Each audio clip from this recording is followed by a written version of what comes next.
We will get started leveling up then. I guess Chad Supreme, we'll start with you, man. Sick. I've got you pulled up here. We're gonna level you up to level 4. Unbelievable. I made it this far. Yeah, I'm pretty amazed. We've been leveling up pretty quickly, honestly. Maybe a little bit too quickly, but I've been balancing the encounters with your guys' levels, so I think I don't think it's it balanced matters. with the what we've been encountering. I think it's pretty reasonable. Cool. All right, here we go. So I added my player's handbook to Roll20, so I think it should allow you guys to choose feats if you want instead of doing the ability score increase. So when you hit level 4, you can either choose to increase one of your stats by 2 or 2 of your stats by +1, or you can forego that entirely and choose to take a feat, which is like a bonus little superpower type thing. It's totally up to you guys what you want to do, but we can check that out when we get there. So what we will start with, obviously, if you can see everything on the screen here, Mr. Chad Supreme. Oh yeah. Do you want to take the average HP or do you want to roll for it? Yeah, I'm gonna have to take the average. If I take one, I might not be able to tank this run. All right, we'll take the average. That's a pretty good increase, anyways, man. +7 is pretty damn good. Yeah, 7's not bad. So we'll deal with that, and then I think, let's see, any other class features? No, just the ability score increase. So Yeah. let's see. All right, no berserker features this No, level. Okay. nothing. Just power. Apparently it won't let you do the feat on here. Like, That's fine. I think I want the stats right now, anyways. I think it's pretty modify. suggested at low levels to take the stats because you want to get up to you want to get one of your stats up like Yeah. super high, or at least get 2 of them to like at least like a +2, you know. So Yeah, because I like would the probably take limit's the like 20 for like a while, so like it might as well get as close as I can now and then think about feats later if I want. right. Plus they help for like, roles that aren't just combat.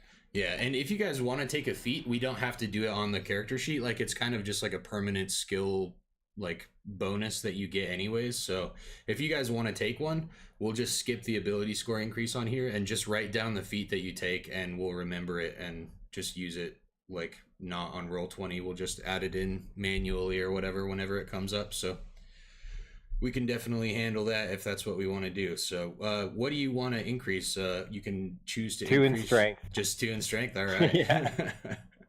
I think that brings up my modifier too. Yeah. If you only put 1 in strength, you can increase your modifier to 4, and then you can still put 1 point in something else if you want as well. Is there anything else I could put in to increase? It's actually really handy that it shows me that I get the modifier. Yeah, you get the modifier every 2 points that you have in it above 10. So every even number, you'll get the modifier. So maybe my dex. I was thinking maybe my dex or my con. Okay. What do you think personally? Personally, As like a barbarian, like what do I need? obviously strength and constitution are probably your main stats, but just as a little meta thing, in 5th edition D&D, the most common saving throw that characters have to save is dex, so any of And those three I think are that's important. what it's gonna be then. Yeah, because like con, I do get throws for that, but I think I get some bonus somewhere to it. I just get nothing for dex, and there's no incentive to get it. So 1 point here is really good to get a Cool. modifier up. Yeah, I definitely think that's a good idea. Yeah, This that's gives you the some best. like really well balanced stats. I think 18 strength, yeah. 14 dex is pretty solid. So 2 cool, man. modifiers up in 1 level feels good, man. Heck yeah, yeah. Your strength, that strength bonus is you're definitely going to see that come into effect That's my pretty much everything, yeah. immediately. Cool. Awesome. Up to 37 HP. Woot woot. And I got that bonus thing. Oh, and is it percent HP from the goggles, the glasses? It's just a straight up +1. Oh, it's like 1 per level. Should just be straight up +1. Like, did it say +1 per level that you are? I think it was, yeah, like +1 per barbarian level. Cool, then yeah, That's you why should I got have a +3 +4. last level. So yeah, I guess it's just +4 now. Cool, man. Well, you're all set. Awesome. Level 4 Awesome. Chad. I love it. Next up, you guys both ready? Darrow and Goldu. Yes, sir. Cool. We'll just go down the list. Darrow Morningwood. How are you doing today, man? Not bad. Easy going. Good. Good to see you. So, Same. level 4 for Mr. Darrow the Bard. You're going to get the ability score increase, and I'm not sure what else. Do you want to roll for your HP or go average? Yeah, let's roll this time. All right. 7. You got more than the average. Very nice. Hell yeah, dude. Very nice. Nice. See, you have to roll stronger. And you also will get an ability score increase. If you want to take a feat, I don't know if you had time to look at any of them or whatever, but you're more than welcome to. If you have a list of them, you can check them out. But for now, all we can really do on here is the ability score increase. But up to you, my man. I can't seem to find any like list of feats, so we'll just take the ability score right now. Okay. Do you have any idea which ones you want to buff? You can put 2 points into one score or 1 point into 2 scores, and you can see. I don't know if you can see on the screen where you're at right now. I'll take 1 in charisma, 1 in dex. Okay. Puts you up to 20 charisma. Very nice, man. Yeah.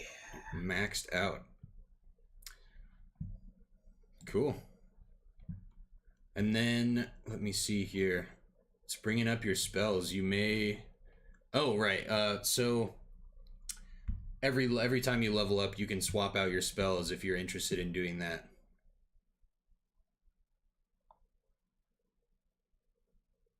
Also, it looks like you can choose. Let's see. It says you can add 1 new spell and you can replace 1 spell. Also, you have two cantrips selected, and I think you can have up to 4 here. Okay. Or you can actually maybe, I don't know, you can just straight up add a spell, whatever one you want, I guess. I don't know if you've thought about it at all. I can't really see the spells. You can pull it up on your character sheet as well if you want. I think, but whichever one you want, cantrip. I don't know if it has to be it says 3 out of 4 cantrips, so I'm guessing you just learn another one of these. Cool. And if you want to get the info on any of them, I can pull up what they do as well.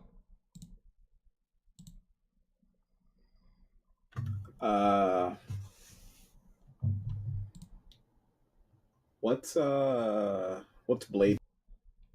What's that? Blade Ward? Blade Ward. Let's see if it will pull up here.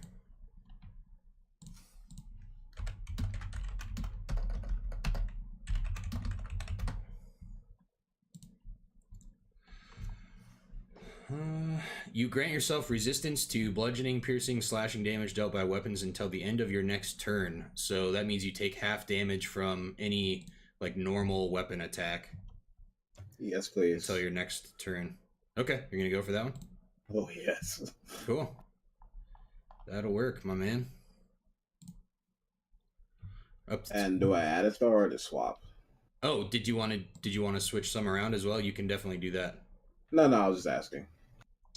You add the cantrip that brings you up to 4, which you have 4 out of 4, it looks like, and then you can swap the spells that you currently have prepared. So, of this list here, you can cast any of these. Like your character like knows all of these spells, but you only have the ones that you like have selected. Those are the only ones that you can like cast each day, if that makes any sense. Like every time you level up, you can switch the ones that you like have ready to go. Okay, let's actually swap this guy's self for identify. Okay, yeah, very, very clever. Yeah. Heck yeah. Nice. Heck yeah. All right, so that's gonna do that. Looks like you're all squared away now. One out of Does one. does it say on there? Sorry, it says like you can add 1 new spell, 1 level 1, 0 level 2. Does he not get like one of Oh, and each? then it says 1 out of 2 spells chosen. Yeah, maybe you I can think add that's for another the. level I think 2 that's for the spell. replacement. But yeah, no, I think he gets like one of each at least. Cool. Yeah, From you what want I to pick a remember. level 2 spell as well? Go for it.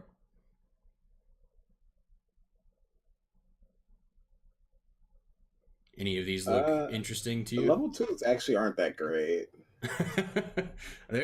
From looking at them, there's a few of them that I can see that are like really good, but it's up to you, man. Shatter seems pretty good. Shatter is really strong. Quite a few of these are pretty good. Crown of Madness is really cool. Hold Person's really good. That's like a charm that essentially just like paralyzes them.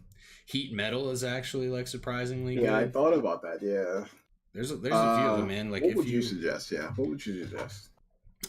It's totally up to you, man. Depends on what you want to do. If you want something that heals or deals damage or charms people, like depends on what you've been kind of feeling like you're missing. Shatter is like a good catch-all. Heat Metal, I was just reading about today. It's really interesting. Like you can heat up an enemy's armor, and if you read Heat Metal, like you're casting it on an object, so the object doesn't get to make a saving throw. But if your enemy is like touching that object, so if you use it on their like plate armor or whatever, then it automatically deals that damage to them, but they don't get any way to like save against it. So it's just a guaranteed damage, which is That sounds actually very awesome. rare in this game. Yeah. Just look up Shatter real fast. Sure.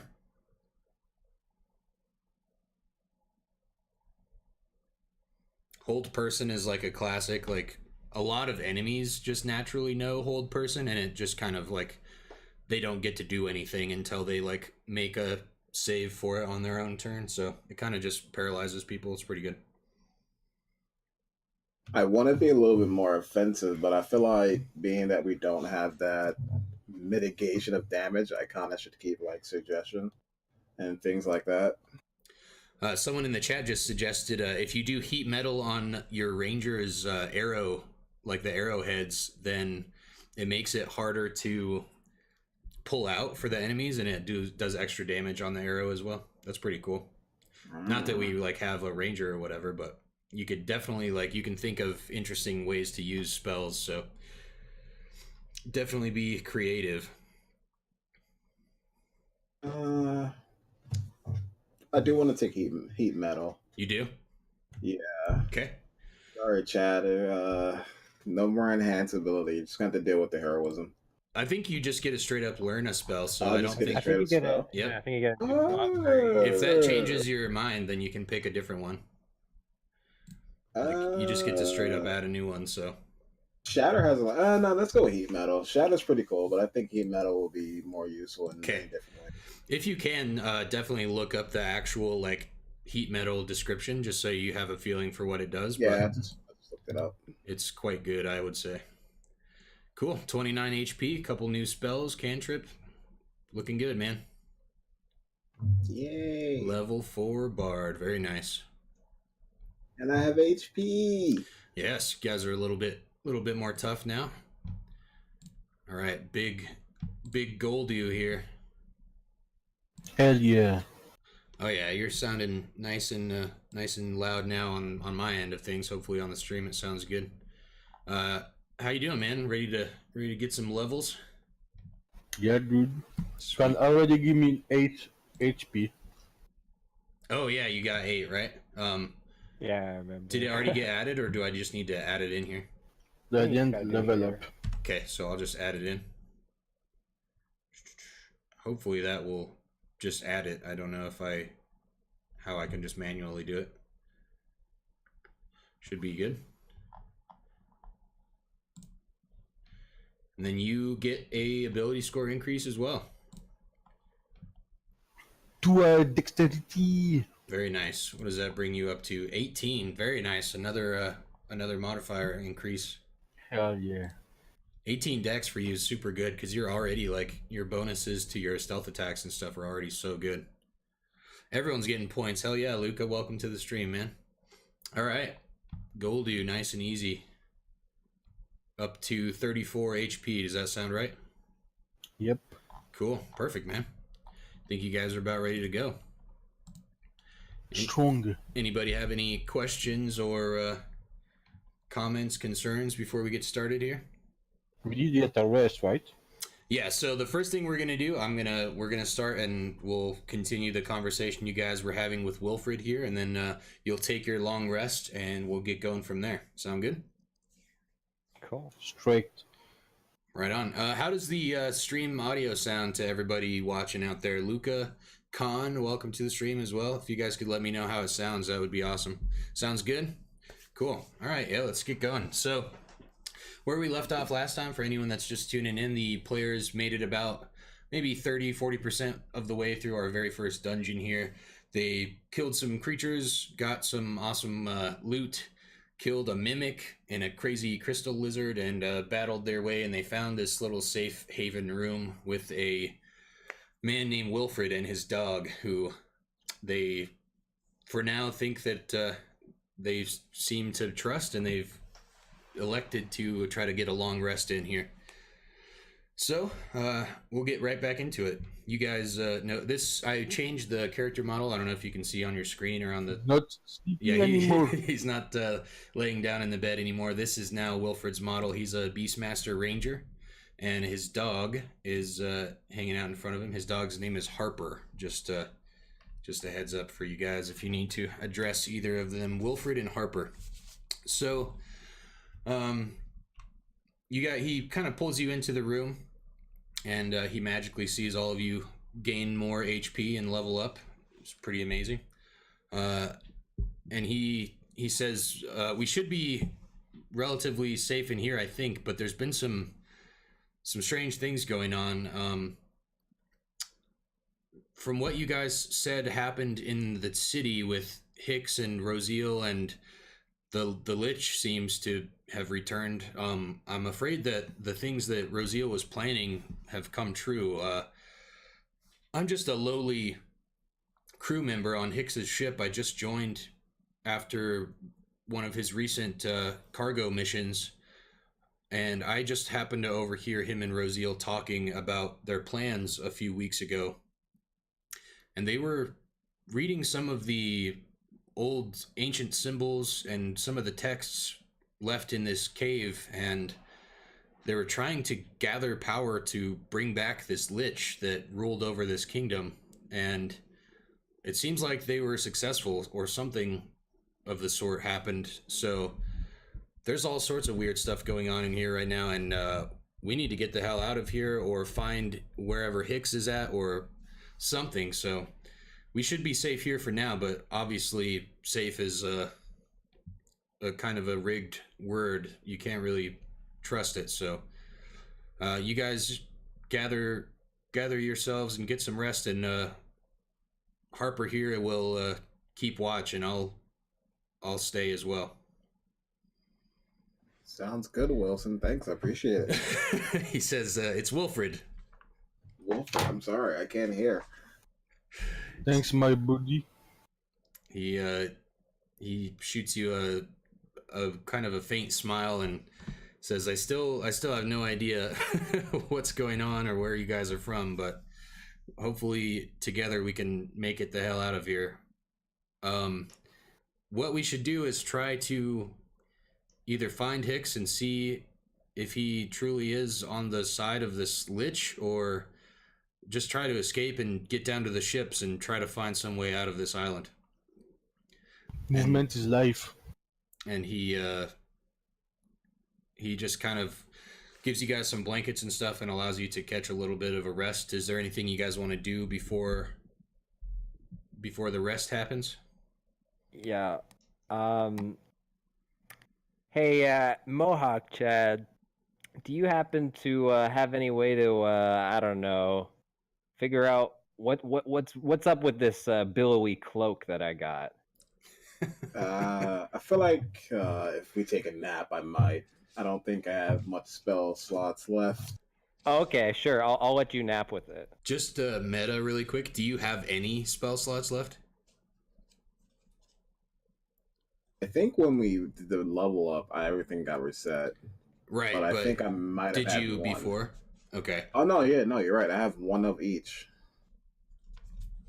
You did have one of each left before? Yeah. Okay. If you want to say that you you used it before you guys do your rest, then that's fine. Because if you rest and then immediately use a spell slot on identify, then I would say that that's probably a bad idea when you're about to go back into the dungeon. Best DM ever. Identify the dog.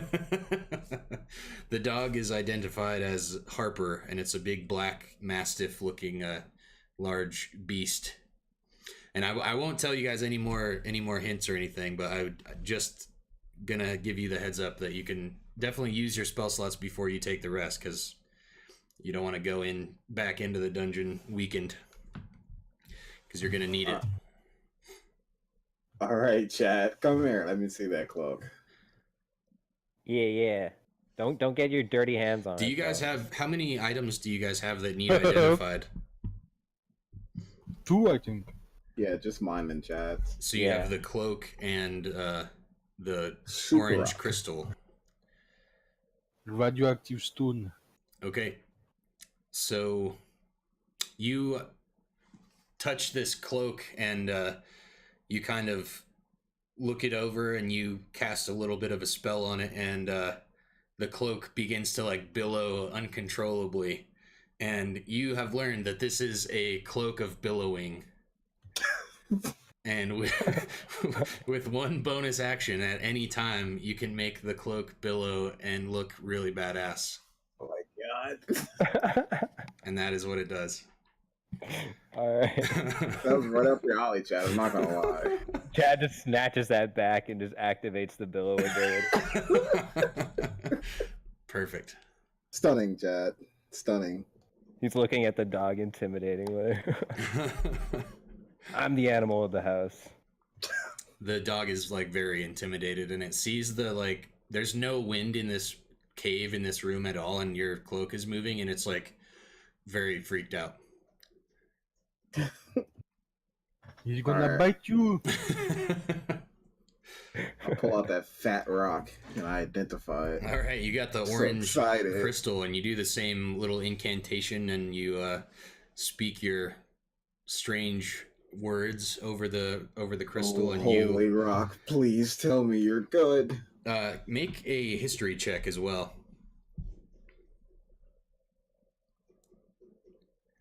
Lost Stone of Chernobyl, Donald says. 18 on the history check. Okay, so with that, you know that after identifying this as what it is, which is a like psionic crystal, you know that these are created in the presence of crystalline dragons. And anytime an ancient crystal dragon makes its home somewhere or passes over a place that has a large magical presence, it creates these strange shards of crystals. And if you happen to own one, then the crystal will give you these psionic powers and imbue a small shard of the dragon's abilities onto you. And if you still have them, I gave you the information about what the crystal does. Of course I do. And you now have a couple of psionic abilities, which we can explain to the chat as they come up. So just remember what those are. And the crystal has a certain number of charges, and the charges reset in a interesting and unique way. So just keep track of all that stuff if you could. No problem. Cool, man. So yeah, you have a badass dragon crystal from an orange crystal dragon. Just think, Donald, you could have picked it up and had it, but you told me to go. I don't want Chernobyl work. Goldu has no time for magic. If it's not gold, it's not valuable. All right, so you take your time and identify these items, and you kind of use the last of your remaining energy, and you guys are getting pretty exhausted here. And Wilfred actually sits down at his writing desk, and he's kind of you can see him scribbling away at some notes, and he seems like he's just making a plan for what he wants to try to do to get out of here. He seems really worried, but it's pretty dark in here, and he lights a little bit of a candle and places it in the corner, and just says, if there's anything else you guys need before you get your strength back, let me know. We got to try to be full strength to make our offensive out of here. I can lead you to Hicks's chambers, or we can try to find another way through, but definitely rest up. Thank you, my do we brother. We want to get Hicks. Woo! I want the bed. Goldu jumps and claims the bed for himself immediately. Nice. All right. I go find the corner next to the bookshelf and just sit.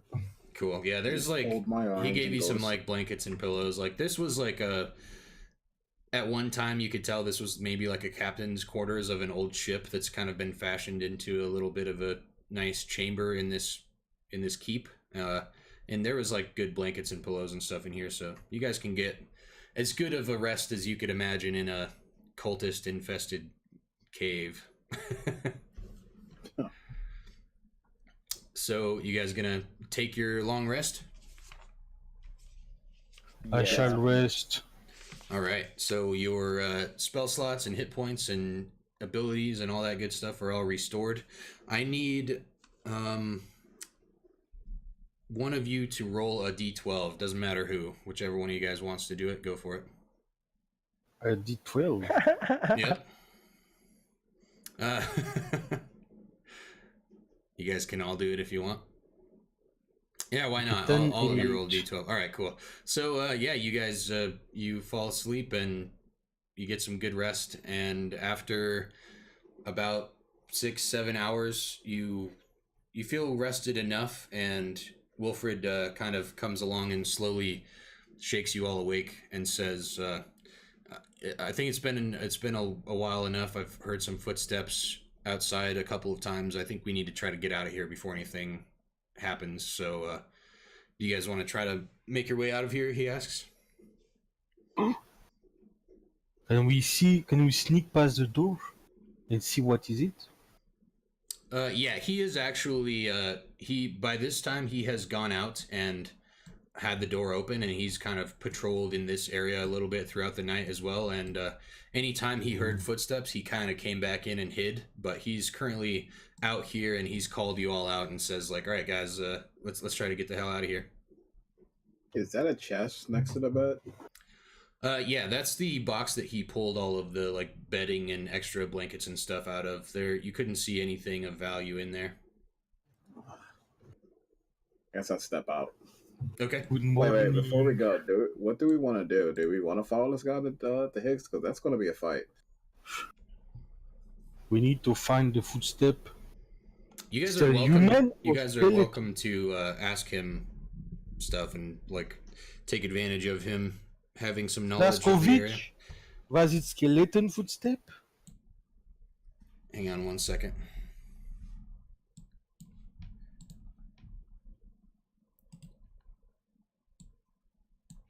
How many spells do you have now? Okay. Softo. Let's see. Any of you guys running a game on the weekends looking for a new player? Con, I don't think anyone is right now, but definitely stick around and let's see, join the Discord here if you're into Discord. We will definitely have more campaigns running in the future with different players and party members and all that good stuff, so I'm sure somebody will have a game running. Alright, so back to the game. Sorry about that, guys. Goldu, I can cast 7 spells total, excluding... 7 now. Nice. I know, so fancy. You're making strong wizard. Excuse me, I wanna bard. I wanna ask Blazkowicz if he recognize the footstep. What did you just call? The huntsman. You want to ask him if he recognized the footsteps? Yeah, was it click like skeleton? Yeah, so he you ask him like if he noticed anything when he was patrolling and if what the footsteps were, and he says what he was kind of just trying to keep guard, and throughout the night a couple times he did notice some strange like non-human looking creatures like patrolling by. and then he also saw a human in a strange like cloak with a staff, and he just tried to avoid them and hide. This guy's such a punk. It's like this huge vicious dog. He's running from everything. Movement is life. We need to keep moving. I'm just concerned that if we go to Hicks, we'll end up having to fight this freaking dog, this guy, and Hicks, and we have no idea how strong Hicks actually is. And he has a head.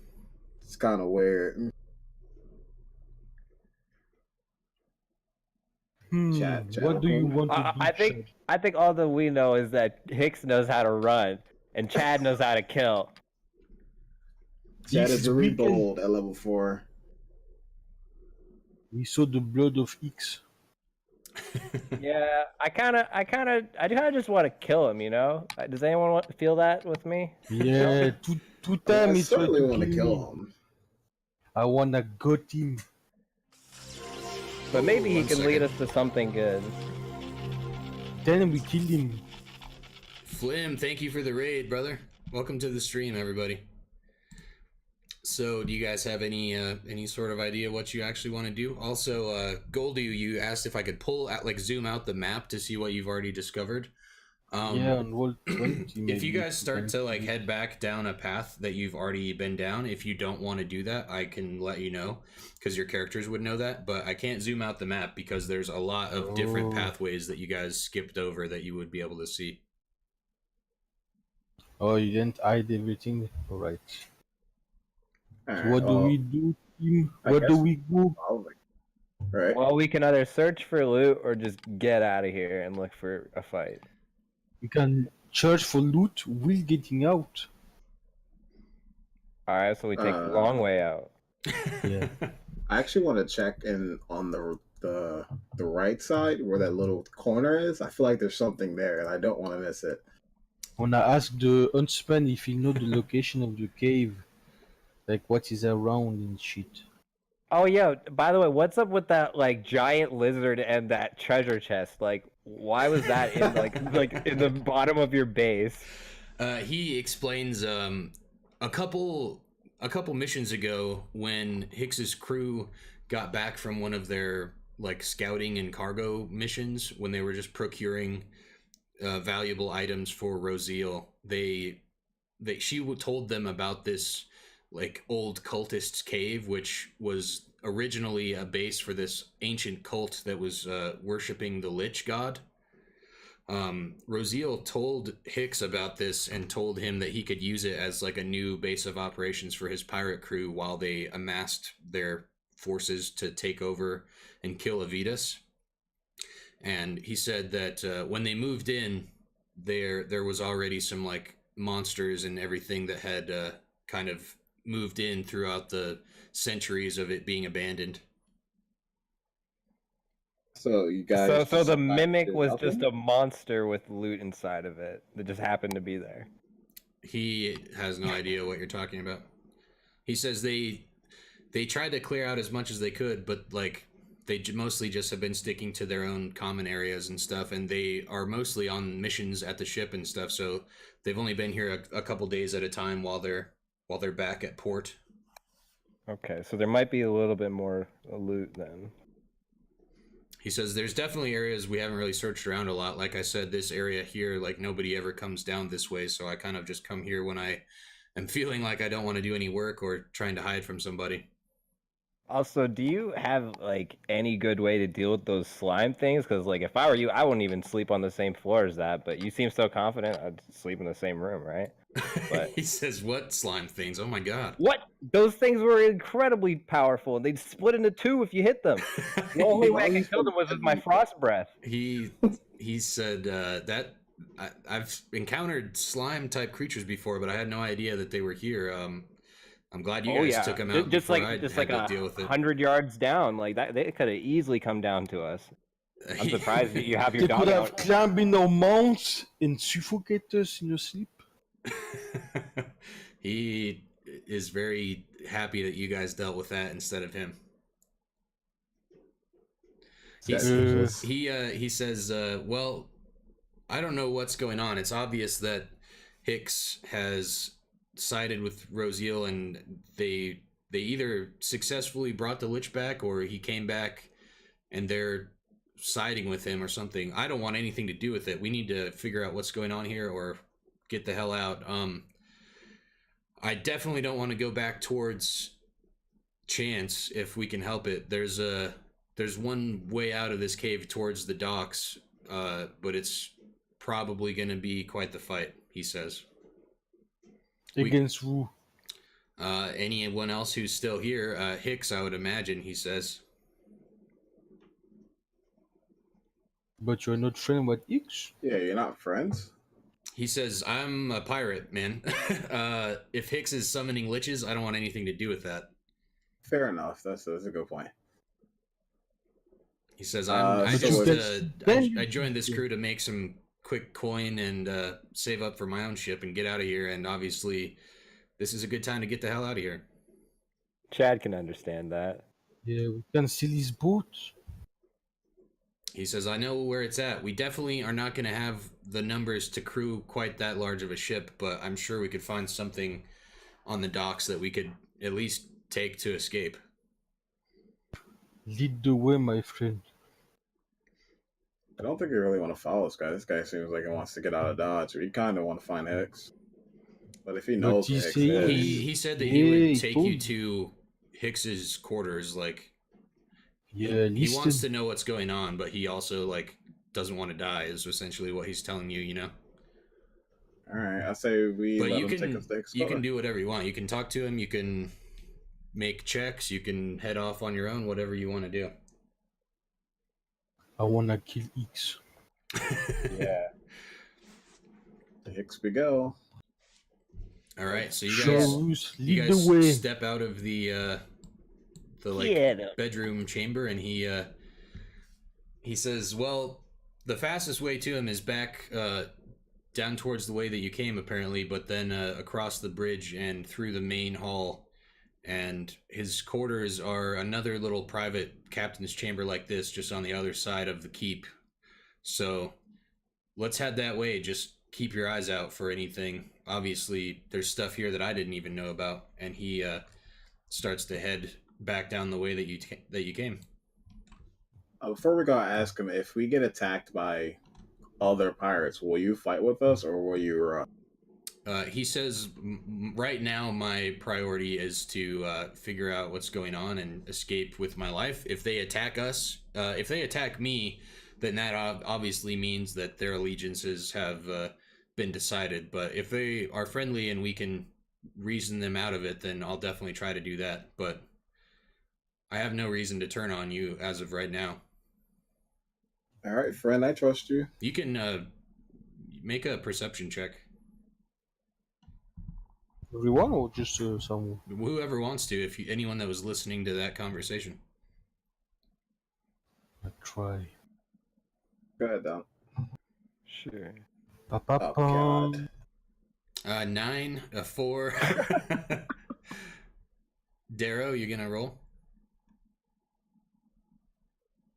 Jesus, 10? All right, you guys all feel like he is being extremely honest with you. He's the man. All right, so off you guys go. Yeah, let's go. I wanna stay behind Chad. We will walk. Sure. Okay. Are we like going along like the bridge, just like meta? Like, is that what we're doing? That's where I wanna go. You're gonna go back the way that you came, yeah, and he's gonna lead you towards a different area. If you want to go anywhere else, that's totally fine too. If it's through the bridge, then that's exactly where I want to go. So, like the other way that you guys would have gone, like when you got like, up to the bridge. Yeah, like, is that what we're doing? Are we jumping down the river and? Nope, you're going across. Okay, well then, yeah, that's all. Cool. So he, as you guys are walking, he's explaining all the stuff, like where Hicks's chamber is located at. And he says it's farther into the keep. He says all these rivers are like fed from the tops of the mountains that the cave is built into, and they kind of pool up into the center of the cave, and they all flow outwards, and the the tunnels and everything were built above the water flow, obviously to keep the water away from like the cult chambers and all that good stuff. And further into the cave, Hicks's quarters, and there's some more like living areas that were originally bored out, that from what he can tell. And as you come around this corner here, he stops you guys and he says, I came in through the river tunnels because I was supposed to be on patrol guard duty out front, and some weird things were happening, and I kind of snuck back into the private quarters there. So anything that's ahead, I can't promise you that I am going to know what's going to happen.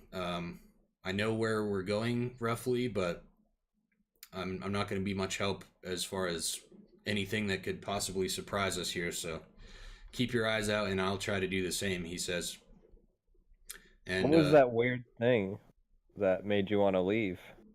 He said that he noticed some of Rosiel's people acting strangely, and then one of them kind of got this weird vibe like they were being charmed or something like that. And one of the other people that was on guard duty with him, he explains, like, they kind of just like went blank in the face and actually like attacked him, and he kind of pushed them away and ran back into the caves. Ah, Spooky. Yeah. Chad can definitely understand that.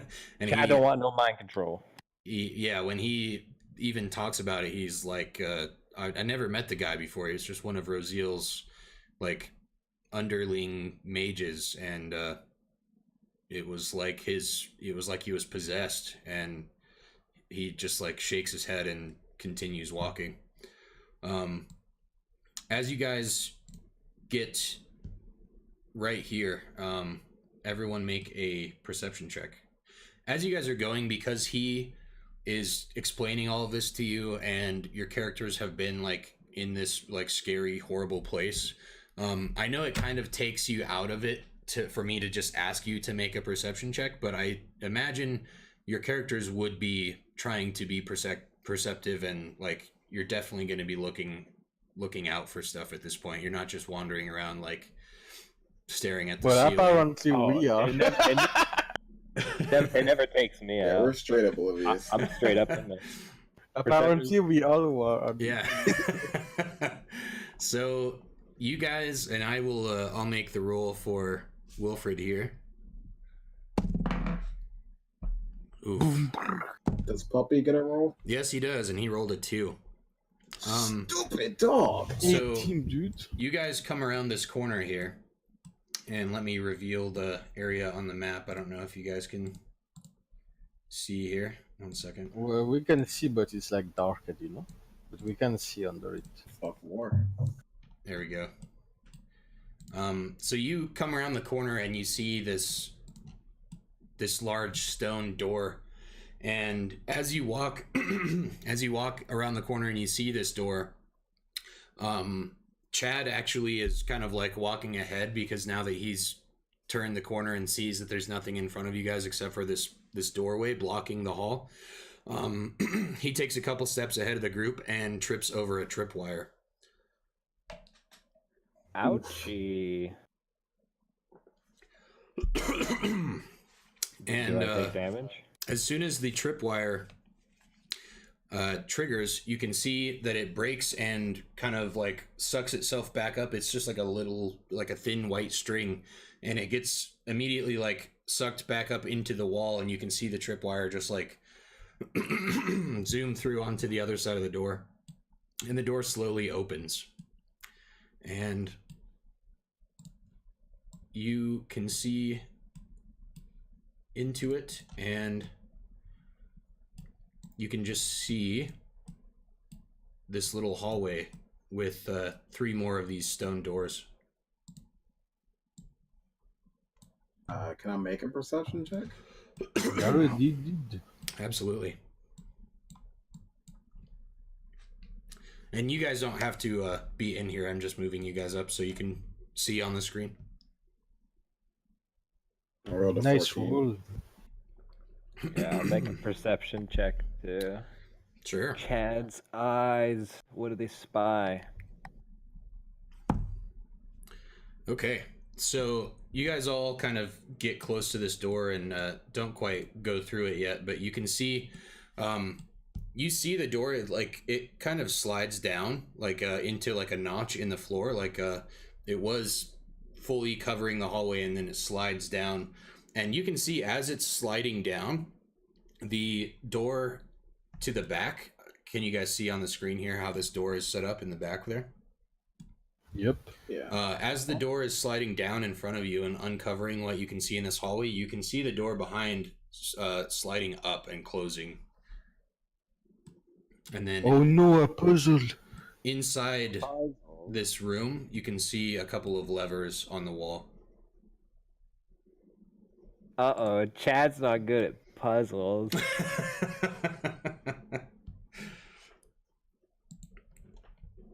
We are stuck now. You guys can do How whatever many you want. levers is there? Are we inside or outside?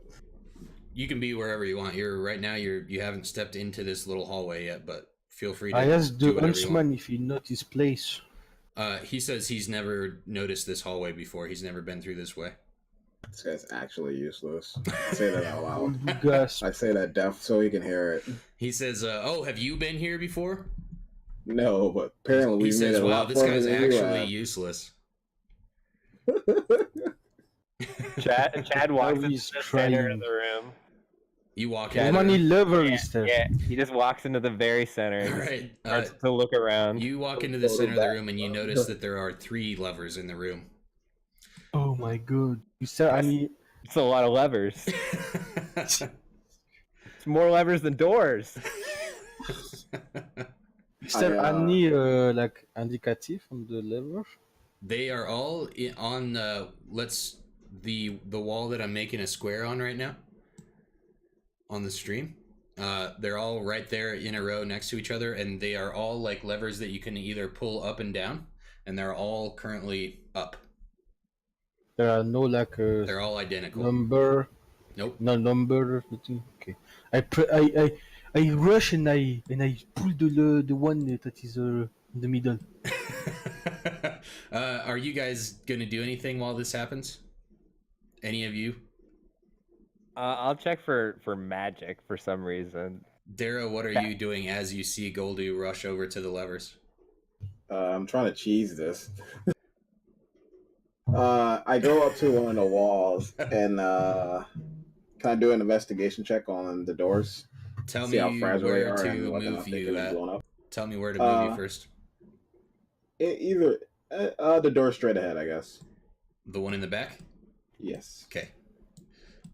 And as this is all happening, Wilfred is kind of like very timid and nervous, but he stands next to Chad. He says, "Hey, big guy, I'm just gonna hang out with you if that's okay." He kind of like sizes you up and says, "I feel a little bit safer next to you." This guy's garbage, Sure dude. thing, Chad. And Goldie, which lever did you pull? The middle one. Okay, you pulled the middle lever and you see the door that you all came in begins to slide back up, and the door to Chad's right on the screen, this one here, begins to slide down. Is this the secret entrance? I found the path. We see what is on other side. Of the door? Yeah. Yeah, so Chad, since you're standing there, you see a corner. It just goes into a tunnel and turns around a corner. That's all you can see. Hey guys, it's a corner. Anyone want to check it out? We'll check it out. Will I play with the other lever? I'm pretty loud, and I don't want to get locked out because I don't understand puzzles. But okay. Jesus Christ. So you want to walk out and check it out? Yeah. All right. You're going to walk He out. blindly trusts and, his friends. Wilfred and Harper will follow right behind you. He's I not going to wanna leave your make side. I think a it's Bert. perception check. Okay. What are you trying to 20. What are you trying to perceive? If I could break the lever. I don't think that would be a smart idea. Which one are you going to try to break? Anyone, I want just to see if I can. You could easily break them, yeah. Hell yeah. Why would you do that? New weapon. Oh my god. You can see that the I levers scream are to made. Chad if he's something. They're made out of a like kind of brittle stone-like material that the walls and doors in here seem to be made out of as well. Oh, in that case, can I just blow this wall up and shatter this door up? Voodoo and is shatter? intrigued. Link what Shatter does in the roll 20 for me. What do you want to break? Chad, as you step out into this hallway, you go around this corner here. Can I make a stealth check? Shatter. Yeah, I absolutely. forgot. I wanna I didn't sneak. take shatter. No. Ignore me. Sneaky. Okay, you are you kind of sneaking along. 1 second here. Sneaky lizard. You get up here. You can see that there's an open door here, and it seems to go back out into the river tunnel that Darrow explored before. And I'll just assume that he like told you guys everything. This is when you were fighting the slime and he was by himself. He came into this chamber and he went around the corner and saw another slime and saw the river, and it just kind of loops back around on itself. Yeah, I remember. And then But, if you go to the north a little bit, you are still being sneaky, and you see inside a very large open chamber. And let me What the see hell here. is that? You can see the platform goes out, and it's there's water pooled up, and you can see a zombie writhing around on the floor, and it seems to be caught in some sort of a trap, and it's just stuck, and it's kind of just like pounding on the ground and like trying to move, but it seems to be stuck. Chad's gonna slowly continue to sneak and back away and just come back from where he came. Okay. You guys Not kind saying of a word. you walk around the corner, and the dog immediately like it kind of sees the zombie as well, and its like tail goes in between its legs, and it starts to like get a little bit weirded out, and then you see it, and you just like you guys all just silently kind of motion to each other and tell each other to go back to the room. All right, so you're back in the Yo, there's a zombie back there, guys. Don't worry, it's in a trap, but I don't know how long it's been there. If it's gonna chew itself out, like I don't know what's going on, but I don't like that path, guys. It's like a little pool of water. It's not a good place. It goes many ways. Found something, guys. We Alright. can break the lever. Easy. We're not breaking a lever, Goldo. You wanted He's to not break gonna the do door. If we break the lever, maybe the door break. No. I try to put the lever on the middle back up to see what it does. Okay, Feel- as soon as you do that, the door that Chad just went through goes back up, and the door that you all came through on the bottom goes back down. Damn. Try another lever, Goldo. Which one? Doesn't matter, I don't think. I pull the left. The one on the left? Yep. Okay, as you do that, the door you came through on the bottom goes back up, and the door on the left goes down. Speaking of Chad, did you happen to see any other levers on the other side, or? I didn't seem to on my first look, and I didn't seem to on my last look, but I was thinking about a zombie. Fair enough. I understand. What's the door Sneak open? peek. The one The left on one. the left side, Got it. where the dog is Show standing. the vision. You want to go look, Chad, or are you too? Well, I can shaken look. up? I can look again, but if it's another zombie, I'm not going for the third one. You survived Okay, one Chad. zombie. You can No, survive you're a second. survivor now. You're gonna send us out there. We have no idea what a zombie looks like, man. It's better I that have you go. to. Yeah, you can recognize them. This way you can see that the hallway comes to a bit of a edge and then branches off into a couple of different directions. Okay, it's immediately a fork. Do you want me to keep trying to sneak, or what do you guys think? Do what you do best. Make All me right, I'll wanna sneak because yell. that's what I'm best at. As he drags his massive tail behind him. All right, so you roll for stealth. You rolled an 8, and you feel pretty stealthy. You feel that's the. And you guys are kind of creeping along this hallway here. Tell me how far and where you want to go to. Right at like the neck or the opening of like the fork. Right here. Yeah, I'll make a perception check. Okay, you can see. Let's see here. Let me just kind of move around and see what all you would be able to see from right there. Pretty You can much ask the this whole you can area. ask the puppy and the ranger to do it.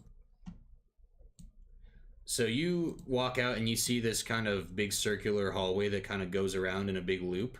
And you see to your north, it kind of just ends in like a blank, empty cave.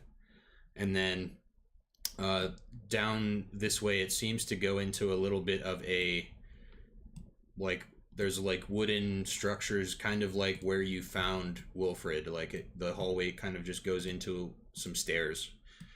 But you can't really tell from where you're at, like, anything past that. What is happening? Guys, so there looks to be a like big place maybe Are you telling your... I'm just shouting around the corner. Okay, you're going to roll initiative. Okay. He's dead. Let's leave him go though. Yeah, I wanted to tell you what is happening. I wanna try to pull back the lever up and pull the right one. Okay, as you do that, the door that Chad has gone through goes up, and the door directly in front of Darrow goes down. And Chad, did you roll initiative? Yeah, it's a 15. Okay, 1 second here. Oh Jesus.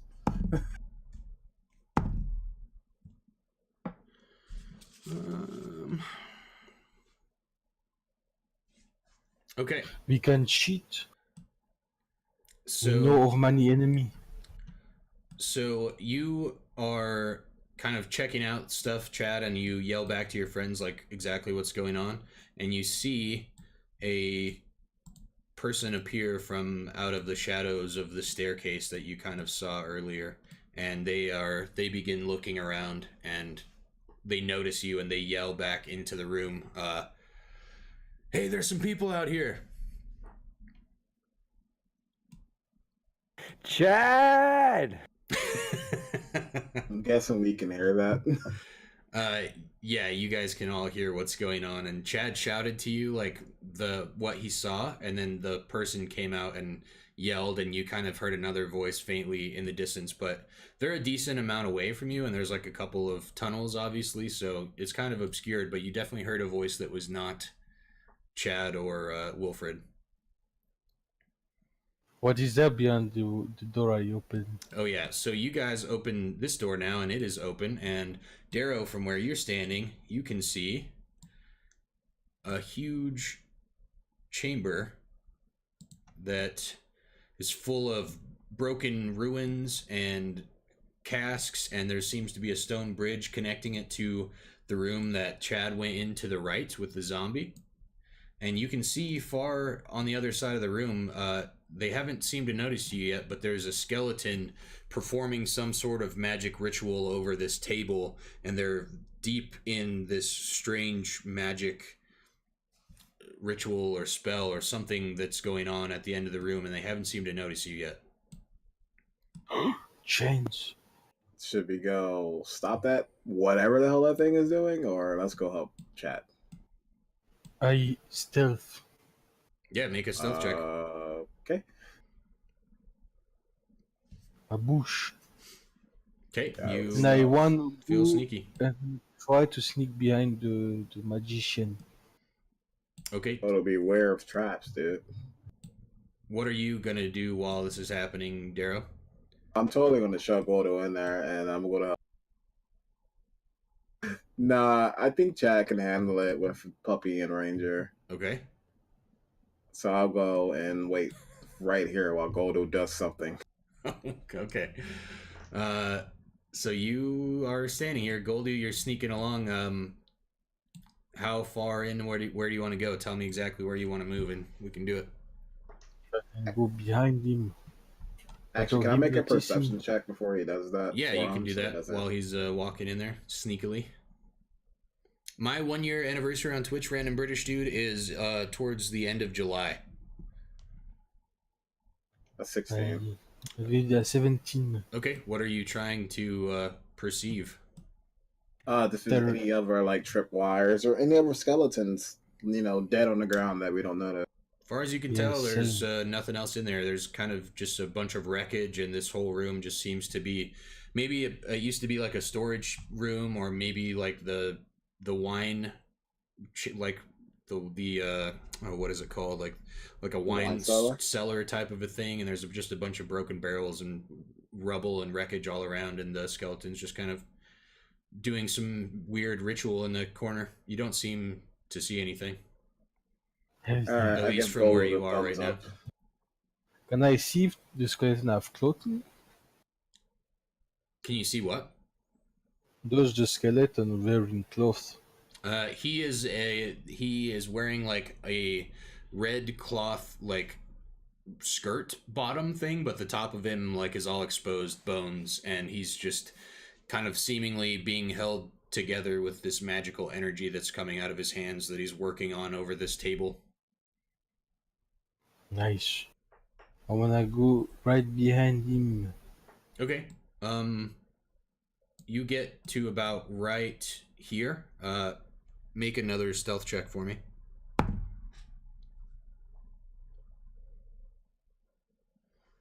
Same 24. Okay, you are sneaking through, and he kind of stops this ritual for a second and moves around like with what he's doing on the table, but he hasn't seemed to notice you, and you kind of continue on your path, and you get right up behind him. I wanna make a sleight of hand. Okay. Oh no! Oh, I can reroll because it's a critical failure. And yeah, critical. What are you trying to do? Sleight of hand. Wanna steal him? You're gonna steal him? Yeah. Okay, you I critique. what are you trying to do exactly? I wanna steal all his belongings. Okay, he is wearing a red skirt, and you grab at it and try to steal his skirt. Grab his bones. And you rip it off, and there's just a skeleton standing here now, and he turns around and roll initiative. Victory.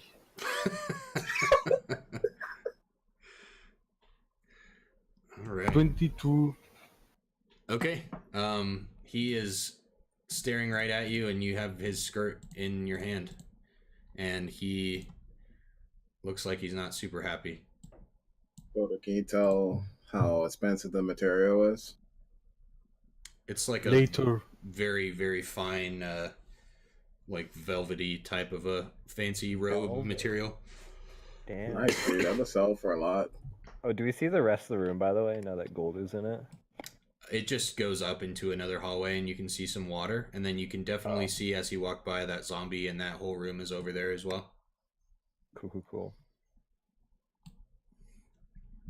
I guess I'll step in a room after him, and I guess I can roll for initiative. Yep. No.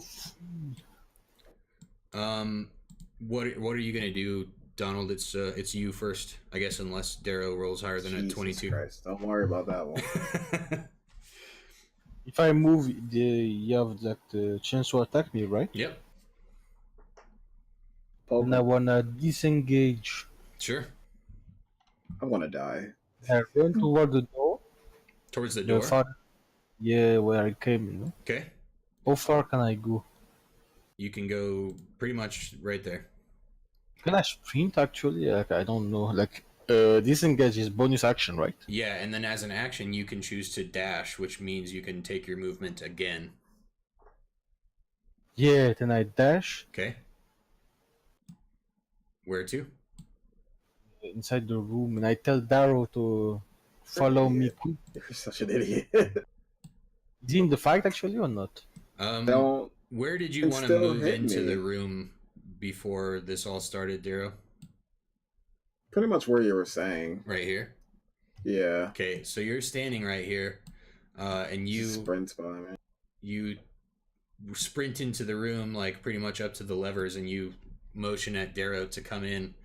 And as you do, the skeleton like turns and floats this way.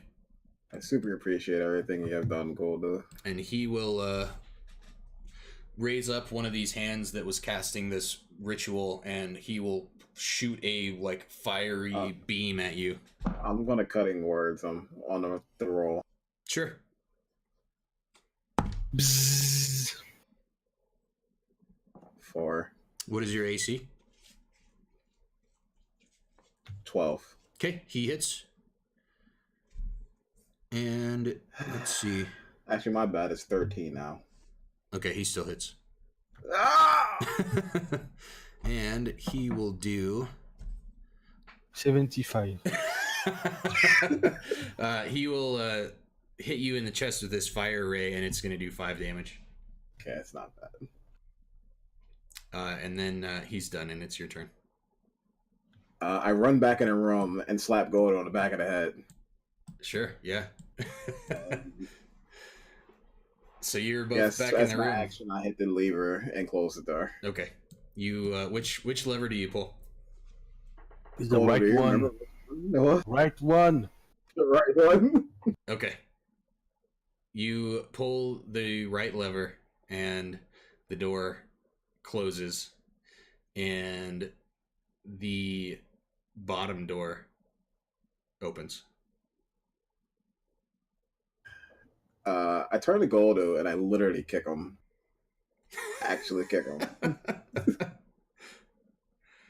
Goldo's in pain, physically and emotionally. Goldu, You ran. it's Never said what you're going to do, and you ran. as this is happening, Chad, you have this guy who screamed at you and has called for his friends. What are you doing here? First, let's just not gloss over the fact that Goldu just like stole a skirt from a skeleton and immediately ran away. That is very Like, true. what the heck? Like meta? Like what the heck? Goldu has a But- pretty nice skirt now. I guess he does. It's a really good skirt, velvet. All right. So do I go first, or how's the order for me in my combat? Yeah, you. It's your turn, initiative Ooh, wise. You can right away. do whatever you want. I'm the big boy. I guess I just run. I'll rage and then I'll just run. I can't do any other bonus actions like frenzy. So Butchie, welcome to the stream. Hello. So which way are you gonna go? just straight down. You know, like, Towards the little curve. thin path there. yeah. Cover the voices. Okay. You get to about right here. Make a perception check. Let's see what we got. Ooh.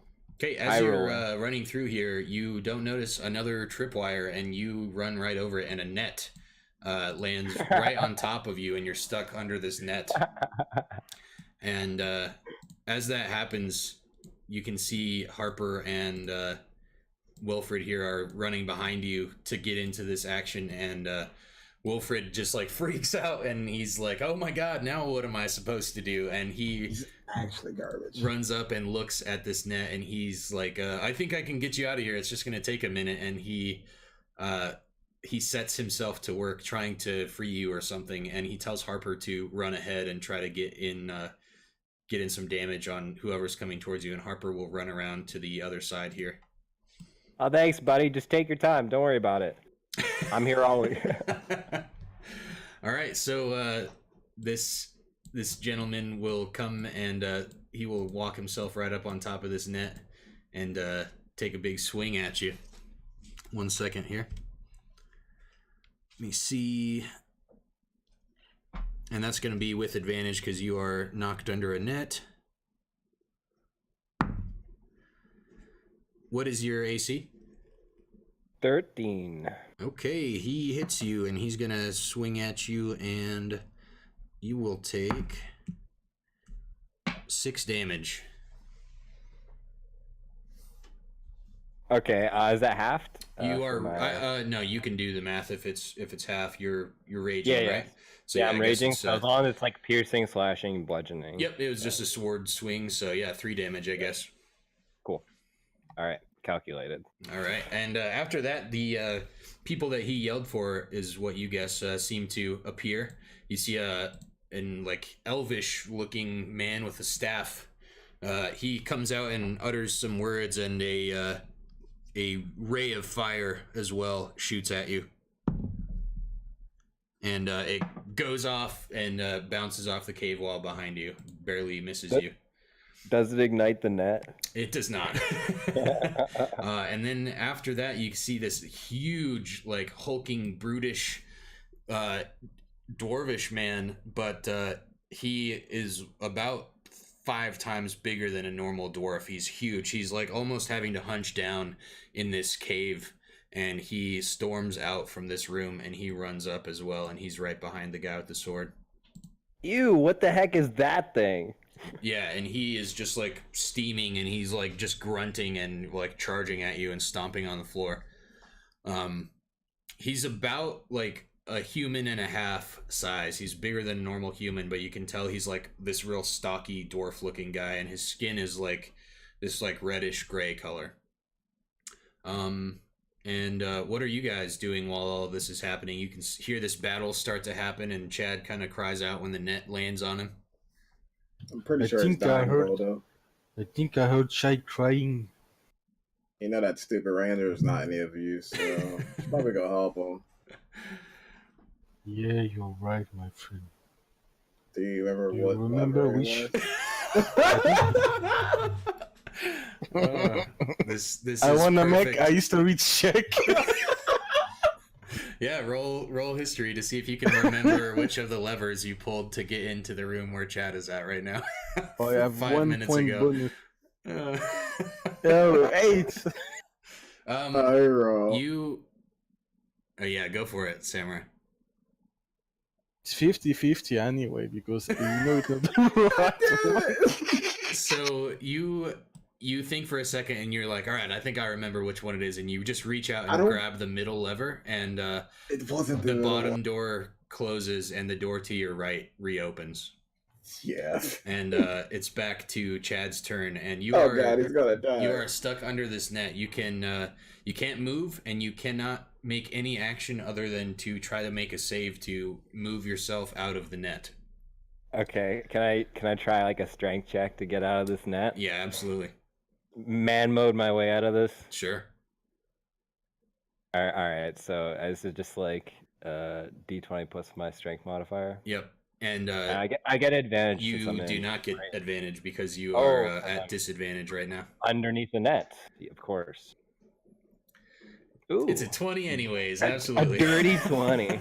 So you got knocked over and you got attacked by this guy with the sword for a second, but you're Chad Supreme, and you just grab this net and you literally like rip the thing in half and stand yourself back up. Chad! And that's your movement and action have been expended. If you have any bonus actions, you can still take them. Can I use my bonus action to activate Frenzy? So for the rest of my rage, I can use my bonus action to take a one-handed attack or whatever it is. Oh, so Frenzy takes a bonus action to activate? I think so. I wouldn't see why it wouldn't, unless it's either it goes right when I do my rage, or it's Let's like, read about that really quick. yeah, I'm not starting sure. and choosing, going to Frenzy. Oh, so it's when you rage. Okay, so then it is free. You can Okay. go into a frenzy when you rage if So, you do yeah, so for the obviously duration. I'll do that. So that means that you can take a bonus attack with your bonus Yeah, action. single melee. Yeah. So you can do that right now if you want. Yeah. Oh, Sure. sweet. So I'm in range. Awesome. Let's get it. Yeah, you are in range of this little scrawny looking human guy. He has a really weird, like, it's like a rapier, but it's like the blade is all curved. Mm. And he's like swinging it wildly at you like he's in a frenzy himself. All right. Well, I'm gonna go and do a reckless attack. So all attacks are advantage on me until my next turn. Okay, But it gives me advantage. sure. Ooh. And I needed it. All right. So you hit and roll damage on this guy. Ooh, baby. And that's plus 6. So that's 16. Oh, no, that's not 16. That's 14. Okay. Yeah. You swing out and you just kind of like gash this guy across the gut, and he like drops his arm with the sword in it for a second and like keels over, and you can just see the blood and guts kind of like oozing out of this guy, and he's barely holding on, and he's kind of like holding his stomach together, but barely alive, but he is still standing. Get your damn net out of here. He just like snarls at you. And it's going to be Wilfred and Harper's turn, and Wilfred will like stand up and take like a defensive position from right behind you, and he'll fire a shot at this guy with his he's got like a really sweet like green wooden longbow. Sick. He's my Hawkeye. Whew, and he rolled a natural 20, and he kills this guy instantly. Headshot. So that guy's been deleted from the face of the universe, and Wilfred like claps you on the back, and he helped you stand up from the net after you like ripped it up, and he's just like, "You all right, buddy?" Nice shot, dude. Holy crap. That was sick. He says, "You softened him up for me for sure," and then he whistles, and Harper comes running from around the corner and attempts to jump up and latch onto this dwarf's leg, and the dwarf didn't notice it. He came from like flanked him from the side, so Harper's gonna make a jumping attack at this dwarf here, and he hits, and the dwarf is gonna make a strength saving throw, and he passes. So Harper's gonna do 6 damage to this guy. And he kind of kicks him off and shakes him away. And the dwarf is now kind of like looking at the dog and focusing on him. And as soon as all of that goes down, you get a fire ray that whizzes towards you. And it hits. And you take 6 damage, Chad. And that's from a magical fire blast. I don't know if you have resistance to that. No, definitely not. Okay. Especially because it's fire. Too hot. Too hot. All right, take 6. Ouchie. And this brutish dwarf is going to attempt to take a stomp on Harper. Oh, stomp the dog. And he hits, and he like bashes his like giant like naked foot into the dog's shoulder, and Harper goes reeling off and gets knocked over and gets pushed back 5 feet. And then this brute will move 1 square towards you, and he'll also try to kick you as well, Chad. And he will hit. And let's see. Take 6 damage. And that is just like a blunt, I would imagine. It's like a kick. Yeah, bludgeoning. So, bludgeoning damage, yeah. So 3. Get your dirty feet off of me. He like lets out this like primal like dwarvish growl, and just looks like he's just getting enraged. Chad responds with more rage. Nice. And he does it back to you, and you guys are just having this like screaming match. And it's back to our glorious geniuses in the room here. I think they're having sex. What? From what you guys can hear in the hall, Goldu thinks that they're having a good time out there.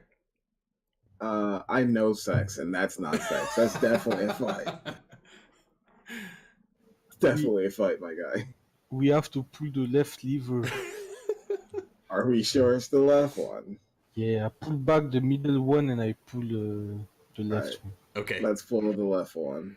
So you push back the middle one, and the doors go back to how they were before, and then you pull the left one, and the doors are all closed, and then the one that Chad went through reopens. Chad, we're here. You guys run out there? I wanna to know, I do search. Okay, do a stealth check. Oh no! Okay, Oh, 11. that's the lowest roll you've ever had. All right, so tell me your guys' plan to No, join no. into the battle here. Meta, it's because he said we're here, and then like if he came in by himself, then they'd be like, "What? Where's the other guy?" Oh, true. uh, You guys I can wanna make help. one round of movement before you're placed into the initiative order of the battle here. Perfect. I Go think I toward the can make- corner then. You're gonna get into the corner, Yeah. like right here before anyone can see you. Yes. Okay. Darrow. I'm gonna move as far as I possibly can. I want to get in close to Chad so I can cure one. Okay, you can either be in one of these two spaces, top or bottom, right here. Power bottom, please. All right. So you run in and you've alerted Chad that the backup forces have arrived, and Chad, you turn and see your friends have come to your kind of late rescue, but they're here nonetheless, and it's back to your turn. Look, guys, I defeated a net, and look at this fucking thing. I don't even know what this is. So stoked. I love it. Watch me kill it now. Good job, Chad. You go. 1 second. All right, I'm gonna make a reckless attack, and then of course frenzy. All right.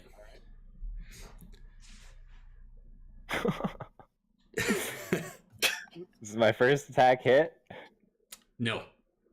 You swipe at him and he's got this like leather arm bracer thing, and you swing with like your full might this greatsword, and he just like bashes it out of the way with his arm guard. Gasp. Damn, that skin is leathery. Yikes. All right, I'll use my bonus action to Make another frenzy attack. Okay. Yeah, so that'll give him an advantage with the reckless. Sure. Uh, Ooh, 25. All right. So you hit him with that one. You glance off of his arm guard with that first attack, and you really quickly like pull the sword back and hit him in the side, and you're gonna gash into him. So roll damage. Ooh, that's a good one. That's a 10. All right. You gash into his side a little bit, and he just like kind of like pinches his side a second, and you like see him like purposely squeeze blood out of his side and spray it all over, and he grabs a fistful of this blood and just rubs it on his face. And You're then a sicko. he just screams at you. I'm like hacking it up back there. Ah! It's is he too big to pass on the small way? Here? he seems like he's pretty much like wedged into this hallway. He's ducking to avoid hitting his head on the ceiling. And as he's like rubbing this blood in his eyes and his face and stuff, Wilfred will try to make a shot at him with his bow. And he'll hit as well. And he will plink an arrow into this guy's chest, and the giant dwarf just snaps it off with the head still in there and just throws it on the ground. Is it too late to turn around and leave? I don't like this. You have to do like initiative, right? Yeah, you guys roll initiative. I guess I could just use the initiative scores you had before, but this is essentially a different battle for you. Yeah, it's a different battle. Okay, now Darrow, it's going to be your move. I walk up to Chad and cure wound. Sure. Cast away. You have to do the magic word. Lid. Okay. Bobbity bobbity boo. I cure wounds on you. Epic. All right, Chad, you are wound cured. Baba Bowie. And damn, back to 40. Very nice. Okay, next up you see a magical ray of fire whiz by your head, Chad, and it's heading towards Darrow. And that's a natural 20.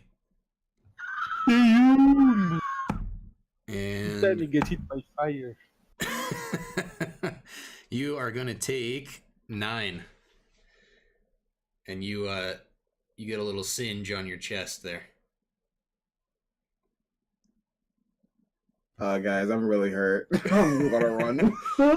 Definitely gonna run. All right, Harper swings around back and makes a big bite on the old dwarf man here. And does it gain advantage? It is. It's flanking. Good eye there. Yeah. And he sinks his teeth into the dwarf's leg, and he's trying to grapple onto him. And the dwarf will try to save, and he fails. And Harper grabs on and does 6 points of damage, and now the dwarf is restrained, and he can no longer do anything until he shakes this dog off on his turn. Awesome. Nice dog. It's back to Chad. Chad-tastic. Oh no, it's Goldoo's turn actually. Sorry. Goldoo's bottom of the initiative order. Your turn there, buddy. His stealth was too good. I go behind the Chad and the huntsman and I throw my dagger. How far can I throw my dagger behind the dwarf? Yeah, you could hit either one of the enemies with a dagger throw from here. You're pretty close. I want to throw it behind him to, like the closest possible to the dirty elf. Oh, okay. I see what you're doing. Yeah, you make a regular attack roll, and you're gonna try to just like launch the dagger to the square right behind the dwarf. How is it already? Like, what is my bonus on attack? Dexterity whenever you attack with that dagger, even if it's thrown, I would imagine. Oh, I have +6 then. Yeah. It seems like a lot. You have really high dexterity. 16. Sure. Yeah, you kind of perfectly arc the dagger, and it just like flips right over his shoulder and lands in the spot right behind him. And I teleport to it. Cool. Yeah, you are vanished through thin air, and you appear right behind the giant hulking dwarf there. As soon as you do that, the spellcaster just like flies back a little bit and looks like he's amazed that you just like teleported in front of him. And I wanna try to attack the dwarf with my normal attack. Okay. Yep, make an attack roll with advantage. Ooh, not 20. Oof, nice. And because you had advantage, this is going to be that can trigger a sneak attack. So roll regular sneak attack damage, and roll your damage die twice because that was a natural 20. Very nice. Nat 20. We need nat 20 emotes. Is it 6d6 again? Yeah, that's a good emote. Nat 20. Or a nat 1. Yeah, crit fail. Critical failure. Yeah, so roll all your damage die twice.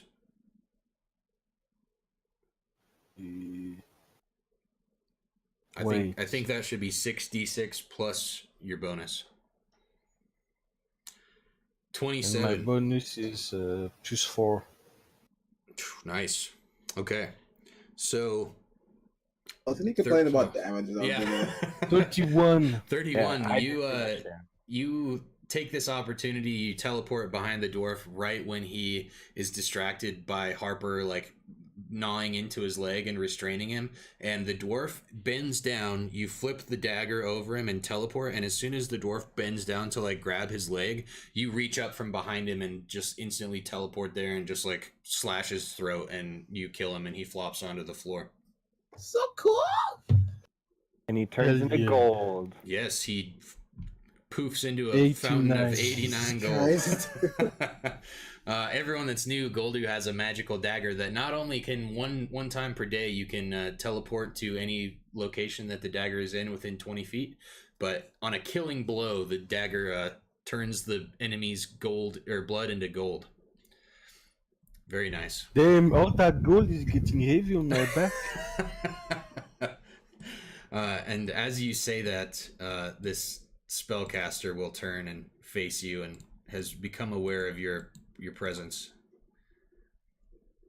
And it's Chad's turn. I've got a question real fast. Sure. Can we pick up these guys' weapons or what? Anytime a battle ends, you can always try to look for loot or anything. I think like meta lore wise, 99% of the time when you find like weapons from downed enemies and stuff, it's just like garbage quality weapons that no one would want. So Right. that just kind of like explains it. But you can definitely always check after you kill somebody. Like if I don't mention it, you can always try to see if they dropped anything cool. But Gotcha. if there's ever a time where it's like you kill a Death Knight who drops like the most badass great sword of all time, like obviously I will mention that, but feel free to One of that guy's to check. fancy repair. It's a crap sword. you can check when it's either your turn or after the battle ends. Sure. All right, Chad's gonna run and like he's gonna make a look at the dog, look it in the eyes, and he's just gonna like jump over it, and then he's gonna go and just like go into a lunging stab into the spellcaster dude. Oh yeah, all right. You take like the most badass like track day long jump, and you jump your way over there and you make an attack. Yeah, Yeah, go Killing Chad. Kill the elf. Just remember, I he go has his reckless freaking attack, cape so- on the entire time. Which weapon are you going with here? You still got the Sword. great sword? Okay. yeah, Yeah, you sure. bring that thing down onto this guy and you hit. Roll damage. Ah. All right. We got boom, boom, and that's 12 damage. Okay. And for my bonus attack, After this first attack, you hit and you bring the sword down, and this mage that was kind of, you can tell he was the one kind of like ordering these other two guys around.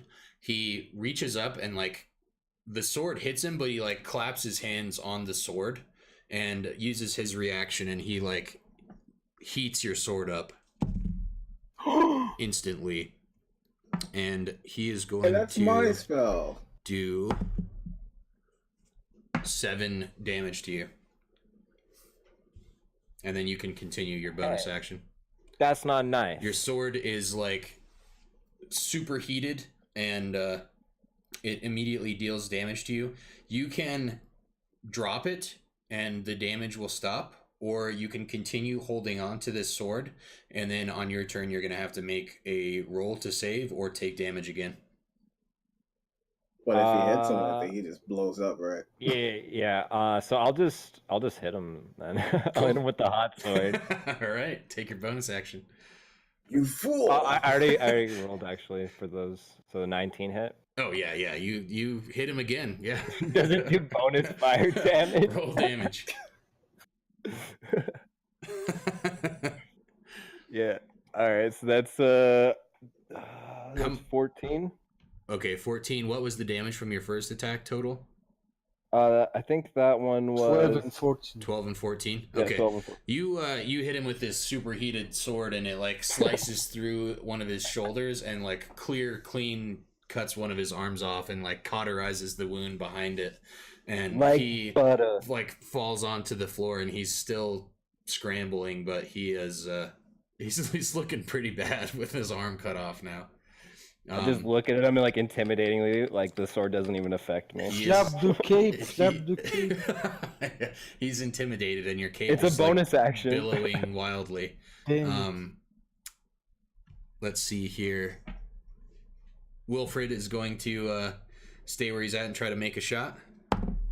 Pulls back his bow and releases an arrow, and it flies and it misses and embeds itself in the wall. And Harper will turn around and try to lunge at this guy as well. I let him know Just that a he's meta garbage. question. Yeah. Can I have a meta question? Those, you have arrow number? Like, limited arrow? No. If you guys ever choose to play a class with a like ranged weapon, like a crossbow or a bow or anything like that, I won't make you guys track your ammo number unless I like specify otherwise. Like if you guys have that, I just will assume that you stock up every time we get back to town or whatever. Like if we go on like a long journey and you're out in the desert for 6 months or whatever, then we might worry about it. But it's kind of like food and water. Like unless it becomes like a main point of what's going on, then I won't make you guys track that. All right, thanks. Yep, and I'll just assume like he always goes and tries to retrieve his arrows when he can. Like when the dwarf like snapped one of his arrows off and threw it on the ground, you could see Wilfred was like visibly like pissed off. He's like, "Dude, come on." Yeah. You know how much it cost? Yeah, he's like, "That was like 2 gold pieces, man."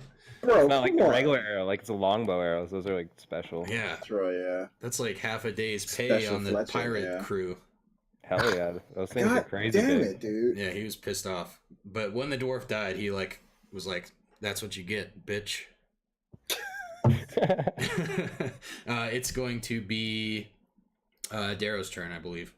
Oh, actually, Start after with the Dog dog, the spellcaster is gonna go. He's gonna fire a flaming ray right at Chad.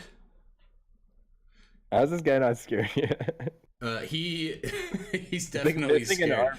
He's like Anakin. crawling on the floor. He fires a ray out of this staff that he's holding, and I got the high ground, Anakin. it misses you. It goes between your legs, and he's crawling on the floor. And he tries to back up, and he will try to crawl a couple feet back, and it provokes an opportunity attack from you and the dog. So Alright. make an attack roll. Fool! All Kill him, Chad. right, the dog also missed. All right, he gets away a little bit. So you guys are standing here. You can see him retreat back into this wooden floor chamber, and he crawling. He only has about half his movement as normal, but he makes it all the way back and has kind of repositioned himself in the middle of this room. And it's Darrow now. You can't see where he went. You're around the corner. Meta talk. Is there like a role for slamming someone against a wall or anything like that? Depends on what you're trying to do. You can try to grapple them and move them. That's a thing you can do. I want to use the psionic stone, the crystal, Sure. but it only mentions push. It doesn't mention pull. What is So the ability? there's distance. Okay. It says space contorts and twists. Uh-huh. Choose any number of targets the dragon can see, or me, because Yeah. I'm a dragon. Right. Now, Chad, did you know? All right. Each target must succeed on an intelligence saving throw or be pushed back. Okay. So what is the distance and like what's the range on that spell? 30 feet. Okay. So you currently like you both cannot see this guy and you probably aren't in range, but you can I would imagine you could pick which distance or which way that they get pulled or pushed towards. Like you're Okay. creating this like psionic force of energy. So if you did it like behind the guy, you could push him in whatever direction you wanted. I totally want to do that. Okay. Yeah, move into range if that's what you want to do. Step next to Goldo. Cool. So he has to make an intelligence saving throw, you said. Yeah, he's probably pretty smart, right? He's a wizard guy. He is a wizard guy. What's your spell save DC? 1 second. 15. He failed, and he gets pushed how far? 30 feet. 30 feet Gonna forward. run right into you. He is gonna slam into Chad, and Chad, make a strength save. All right. Do I get advantage? You're raging, right? Yeah. Yeah, you should. Sweet. Cool. Should have impaled him on your sword. Am I just like holding the sword like conveniently out? No. He gets slammed into you and he's knocked down. Does he take damage as well? No, it doesn't say damage, just Okay. a push. That's why I was asking, was there a role for that type of stuff? No. If he would have crashed into Chad, like if either player would have failed that strength save, then they would like crash into each other and take damage. But he Alright. seems to have Wabba-dabba-doo. somehow caught himself and like balanced himself on his staff, and he's right back where he started from. He looks like he's like crying now. Just yell out where you thought you was going. He says, "Be gone with you fools! You have no idea what you've stepped into." I think we stepped over a few bodies. He says, You have no idea what you shot fire at. "There will be countless more bodies on your path forward." One Called of them being you. yours. It's Goldoo's turn, I believe. Can I craft be under Chad. Over, dude. Just jump over my shoulders, dude. Like Yeah, stairs, I ask. dude. Yeah, I jump on the shoulder of Chad Right. into the elf. All right, Chad. Yeah, dude. Chad like hunches down, and you like make this sweet leap off of his back and jump and make an attack onto the wizard. Roll to attack. 14. You hit him. Roll damage. Since it's a normal attack, I gain 1d6, right? Your normal attack is, I think it's, is it 1d6 or is it 2? What damage does the dagger do? It's I think it's 1d6. 1d6. Okay. Yep. Yeah, it is 1d6. So 9. All right. You jump off of Chad's back, and you just like sink this dagger into the guy's chest, and he falls backwards dead. Easy. Easy clap. All right, roll your golden dagger skill. Oh man, you got the best luck with the dice ever. 73 more gold goes your way. I feel like Hey, you should gold- start divvying that out gold. I remember you saying some way back that we should let you get all the kills so that, you know, you could give us all the gold. We still haven't had any of that gold that you collected yet. I know you've had like more than like 4 gold pieces, so like we could use some. Yeah, like I need to 5? like Do you have replace my 6? boots, dude. What do you want money now? We have to kill. No, I mean, like, later. I'm just trying to saying, like, deflect. Just eventually we're gonna if we meet like a shopkeeper or something, some of Yeah, that. my baby. Don't worry, Like, baby dragon. At least 5 of that is mine. Gold lace clothing. As Just as all you over guys there are with talking peasant about clothes. this, Wilfred appears and walks up and joins the group, and he's like, "Hey guys, good job back there. You guys talking about gold?" Yeah, sorry, none of that gold is for you. This is not at all. He just, I like- killed somebody. He's like, "Oh, I helped you guys. Come on." Did you though? I'll give you 1 gold from me, but not from the gold pile that we just got from this guy. You flip him a gold coin, and he hands it down to Harper, and Harper just swallows it. And Okay, well now I just regret that. Wilfred looks back at you, and he's like, "Thanks, man." What? Why? Now I like this dude. He's like, "Why? What?" You know what? Never mind. Let's This is the venture first out, time I've seen guys. Chad stunned by someone's stupidity. So you guys are now standing in this hallway where this little battle took place, and you see in front of you like some wooden steps that go up into what looks like maybe some living quarters, and behind you is the tunnels that went back to that hallway of shifting doors, and then to your right you can see more. Oh yeah, More I showed tunnels. Chad the dress I stole from the skeleton. Oh yeah, you pull out this Ooh. skirt that you stole from the skeleton mage, and you wave it around. Ooh, frilly. Go to, I'll buy that from me so I can give it to Rosiel. That he didn't even notice when I snapped it. Then I ran away and he hits Chad. Darrow. Speaking of that, do you want to go back and kill that guy or Guy, what? leave? I thought you stole that from a girl. Well, A skeleton. it was a skeleton, Is so this- we're not really sure what. I it thought we was. were Don't done know with the gender. zombies. No, it was a skeleton. Not a zombie, it's a skeleton. I don't want to see the zombie again. Oh, whatever, Chad. Maybe it's a house in front. And we ask the huntsman if he know. What do you He want to doesn't ask know him? anything. This guy's stupid. Blaskovich, what the fuck is in front of us? He says this. Now we're back to somewhere I actually do know, and he starts to like put the pieces together, and he says, "Okay, so the door that we came through to get here is normally closed and unopenable from this side. So now I know where we're at, and we're at the just regular crew living quarters. This is where we've been spending most of our time here." Is X here? He says, "No, this is just the private crew quarters. The Hicks's quarters are further on, to the north, left, down, north. What is north? where you guys saw the skeleton wizard. Like, keep Oh. going that way." He explains. Guys, talk- sorry. Go ahead. You want to go? Oh, okay. All right. Well, I was just thinking, where that zombie was. He was kind of like on like a bridge thing, and he was trapped. But on the other side, I don't know. Maybe there's like he was trying to get to a treasure and then he got trapped on his way. Maybe there's something on the other side. So maybe we go check that out rather than going in head first into the corridors. Chad's a little Weird. sore.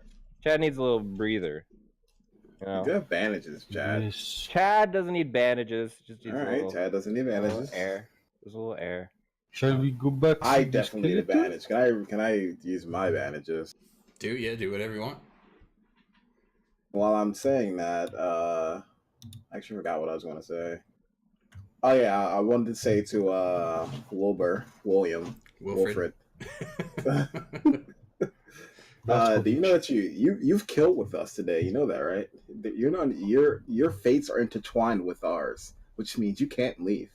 He know Practice that, shield. he says, "That's some really mystical shit you're talking, man. What are you? What If are you try to leave, get at?" Chad's going to kill you. Is what I'm saying here.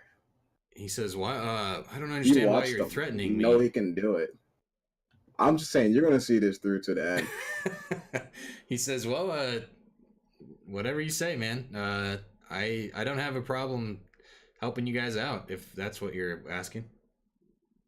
That's exactly what We I'm telling need to you. go back to the skeleton, my friend. All right, do you remember Yeah, how let's do the it. combat bandages work? I have no idea how they work anymore. I want to skirt for myself. 1d8. Find some more. Okay.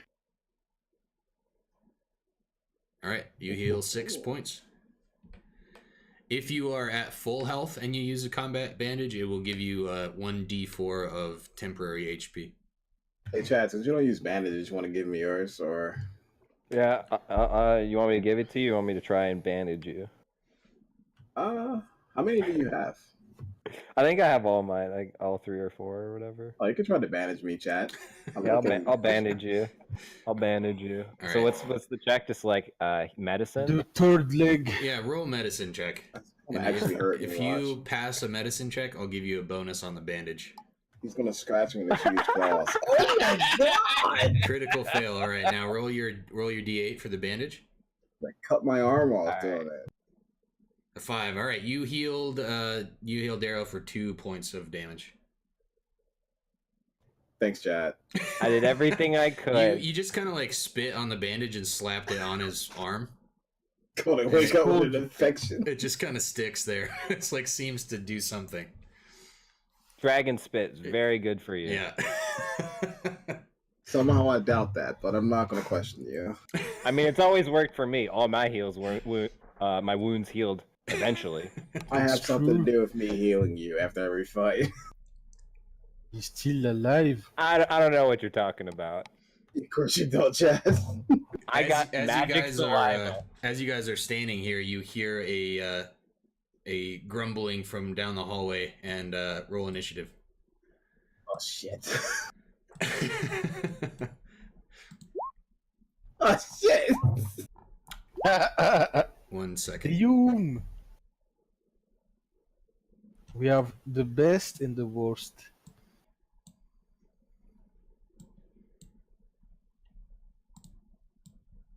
Oh, after this guy leaves us, oh, what the hell is that?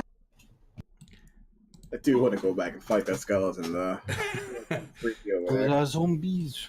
All right, so as you guys are kind of chatting and healing up and making a decent amount of noise here, these two creepy, crawly, golem-looking zombies come around from the corner, and they both look like they have fresh blood coming out of their mouths, and Say Goldo one of zombies? Gollum, like from Lord of the Rings, like Gollum I looking. know, I was just joking. Okay. Are you insulting me? And one of them is like chewing on an arm and drops it, and they see you guys, and they run towards you. How did these guys sleep like this? Nice. This is a nightmare. So one of them is going to run up and attack you, Goldu. 1 second here. And he's going to do 5. Did he hit me? Yeah, Did he beat my 15 armor? yeah. Damn. And the other one is going to take a swipe at Harper standing there. And he'll miss.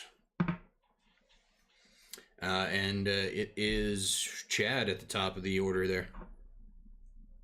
What can I even do in this position? Like, Pick me up. can I actually just jump over, like double jump over both? You can't move Man, they're through both an enemy. relatively short. I can't jump over. No. I can't make an attempt. Make an acrobatics check. It's going to be a tough Yeah. one. Let's go. These guys are like, they're homunculus. Like they're like crawling. They're pretty small and they are like kind of hunched over, but Quick reflex. Ooh. 21. All right, you. Alright. That's actually, it's gonna work, but it's gonna take your action, and you jump over and you're behind this zombie in front of you. Sweet.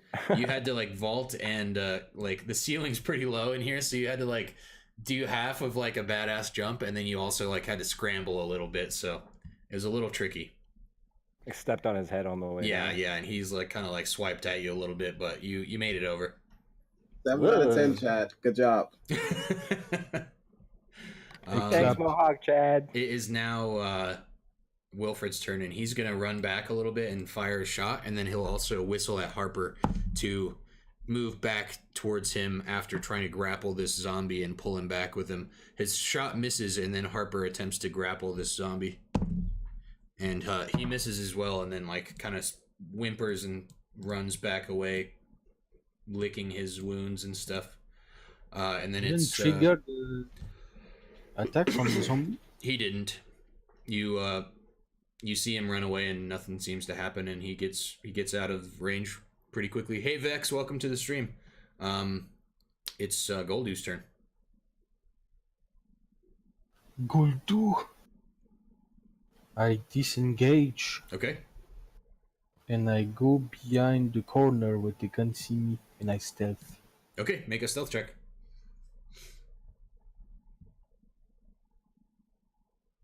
All right. And I pass my turn. Okay. Darrow, it's all you. I Got some go and- ravenous zombies growling at you. Actually, I think I can hit him with a thunder wave without hurting Chad. Yeah, you should be able to. Like the direct 9 squares in front of you should be a perfect little slot for that. Yeah, let's do that. Cool. Yeah, so they have to make a Constitution save. Yes, sir. All right, they have a -1 Constitution, so very, very well. What is your spell save DC again? 15. All right, they both fail. So what do they get? Sorry. I'm like all confused with my fingers right now.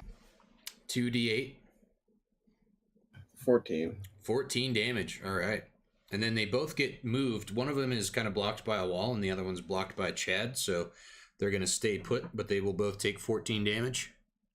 You're bonker. And they both, you can see a kind of like oozing pus kind of start leaking out of them, and they're kind of writhing around and look a little bit damaged. All right, has everybody acted? I think it's back to them.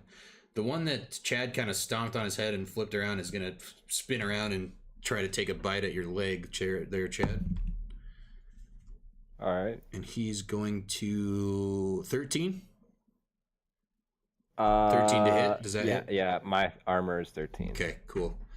And he will bite you for 4. Okay. And that's piercing. Yeah, that'll be full damage because I'm pretty sure my rage is over now. Sure, cool. Only bandaged. Awesome. And then the other one is going to make a lunging attack and charge forward and attempt to tackle and bite Darrow. And Darrow, you need to make a strength saving throw. -1 Yes, strength. that one. Smart zombie. It's almost like he knew. You made it. He tries to tackle you, but you kind of hold your ground, but he does grab onto you and take a big bite out of you, and you take 2 damage. That's not bad. Not bad at all. Just to get a jump for 9 with each hit. Because you do so save, you're infected and you die. Yeah, you are a zombie now, unfortunately. Forever. No, that's their turn. I think it's back to Chad. Chaddy Alright. McClent. I only got like one attack each turn, and I can't even reckless attack, so I guess I'll just go for it. No rage. Rough. Yeah, I mean, I don't want to waste my other, like, because I have 3 rages. I don't want to waste my other 2 just in case Sure. I don't get the sleep. Also, one thing that just to bring this up, I'm sure you're aware of it, but I just wanted to bring it up because you haven't been doing it very often in combat encounters, but you do have the breath weapon that you can use. Yeah, no, I just figured like it's just better to just smack people with my Sure. weapon. Yeah. The only time like was when I was fighting those like oozes. I felt like maybe you'll freeze them, you know? Yeah, And it sure. did, so Cool. and lots of times it's really hard to get a cone off, like because with Goldu jumping around everywhere, teleporting, Yeah, Right. it really is. it's most of the time it doesn't line up, and it's better to just get a triple attack. But you than it can is, do you it know, in there. For sure, going yeah. for something regular. But yeah, no, I look for opportunities all the time. Cool. Yeah, as long as you're aware of it. Just don't want you guys to forget any of the cool stuff you have. Yeah, no, I appreciate that. So yeah, I think I just go for the regular hit this turn, and I don't get advantage. Okay, make a swing. It's 11. His AC is 10, so you hit. Ooh, Roll damage. thank God. We got No spotted. armor. Whew. All right, and then that will be 12 damage. 12 damage. All right. This is they both took some heavy damage from that thunder wave, and as it's reeling back from that, you kind of take the opportunity and slice him right in half, and that pus just oozes all over the floor, and the one in front of you has been downed. Chad, the zombie slayer. And then as you say that, Wilfred repeats after you. He's like, Chad the zombie slayer, and he like chants after you. I hate this Chad guy. nods his head and pumps his fist. Mashallah. He, I fucking hate this guy. he gives you like a huge thumbs up, Chad, and he's like, yeah. I slap his hand down. Cut He, that out. he turns towards you and just like has like a sad puppy look, and then Harper has a sad puppy look as well. Jesus, guy. He's not very smart.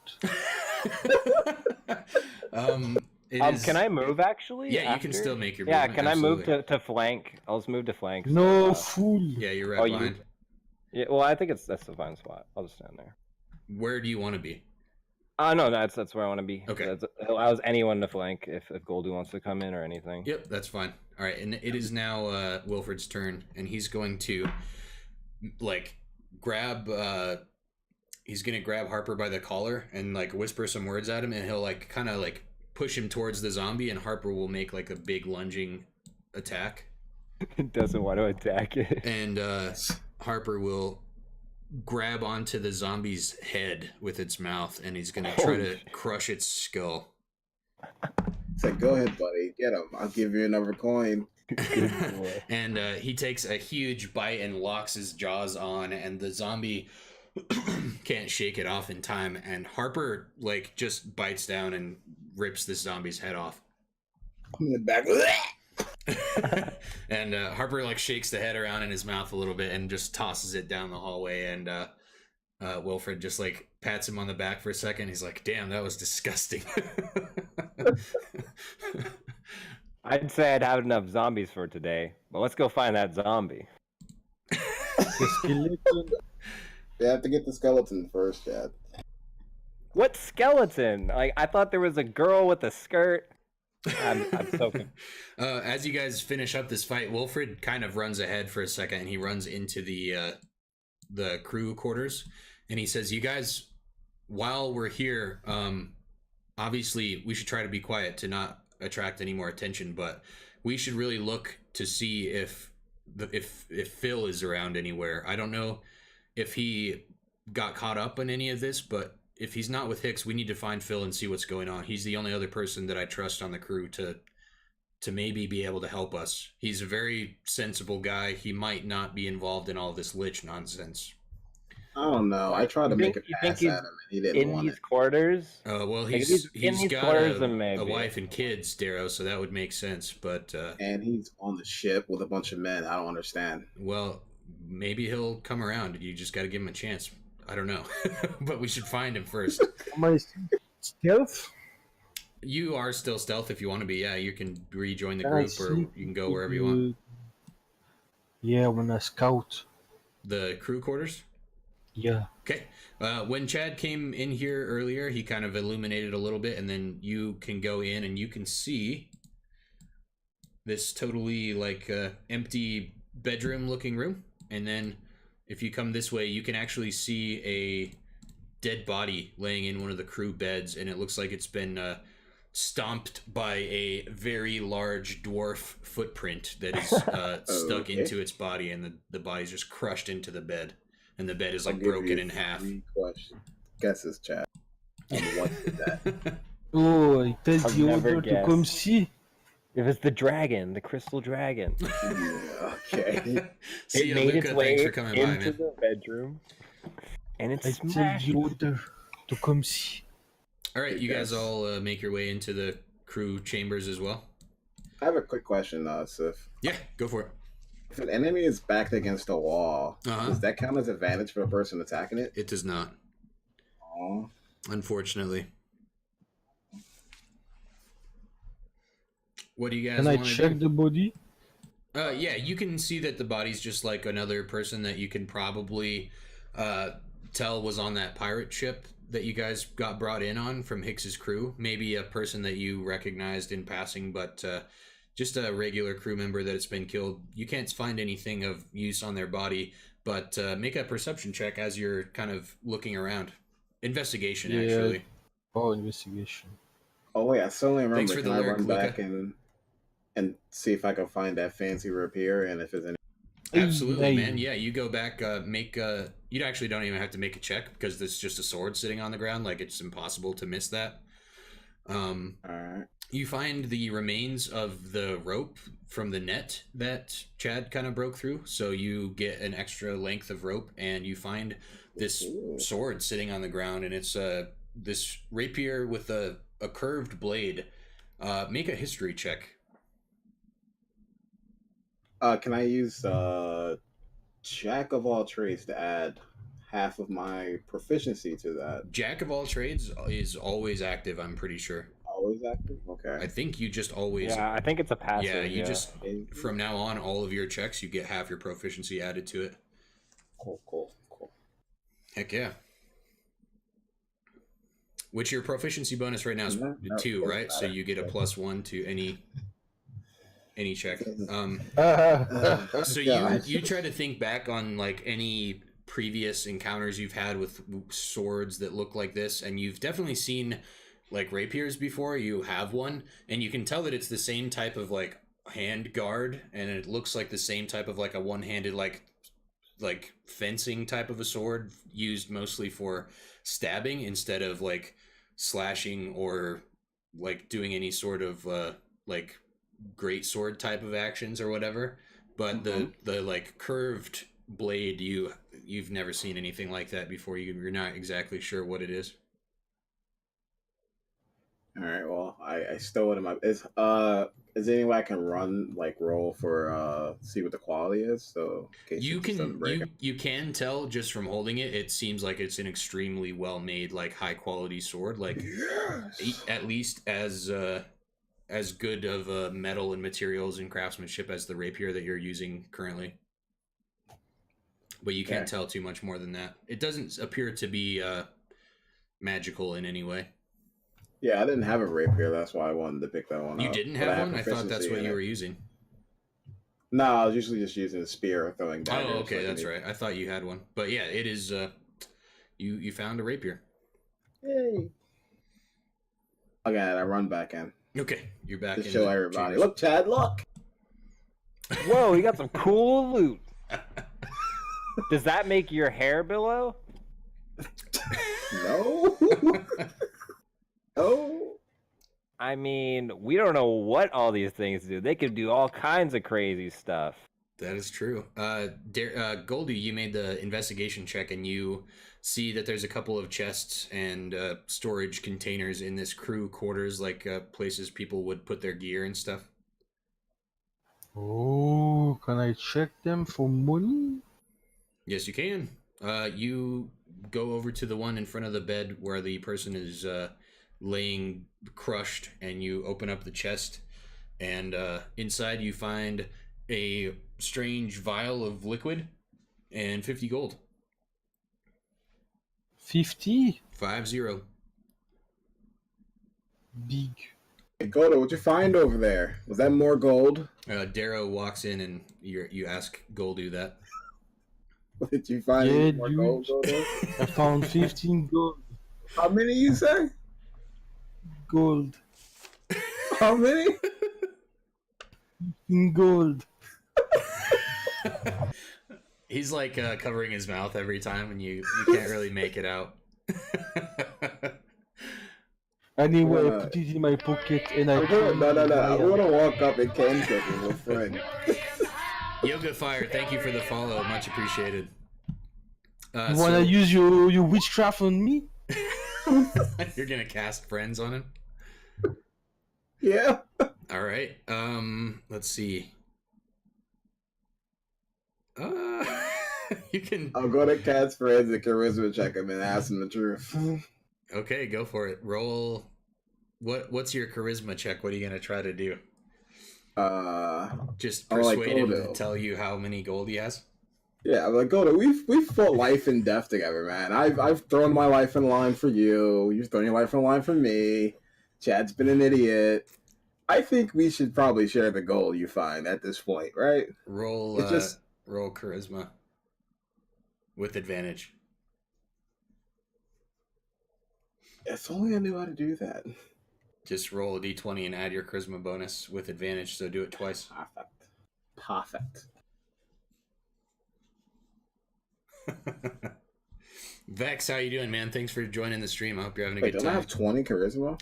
You do. So just roll a d20, and then we can just add it in our head if you want. You don't add 20. Oh wait, I don't know. I'm confused. Oh no, I have 7. My bad. Your charisma should be +5. Okay, it's 7 now. Could I add it too? You don't add how much your like every 2 points in something above 10, you get 1 extra ability modifier, right? So 20 charisma is +5 on a roll. Oh wait, That I'm makes looking sense. at saving throws right now. Yeah, don't add anything to it. Just roll a d20. Like, that's all you gotta do. There you go. Gotcha. So now add 5, so you got a 19. All right, Goldo, give me the money, man.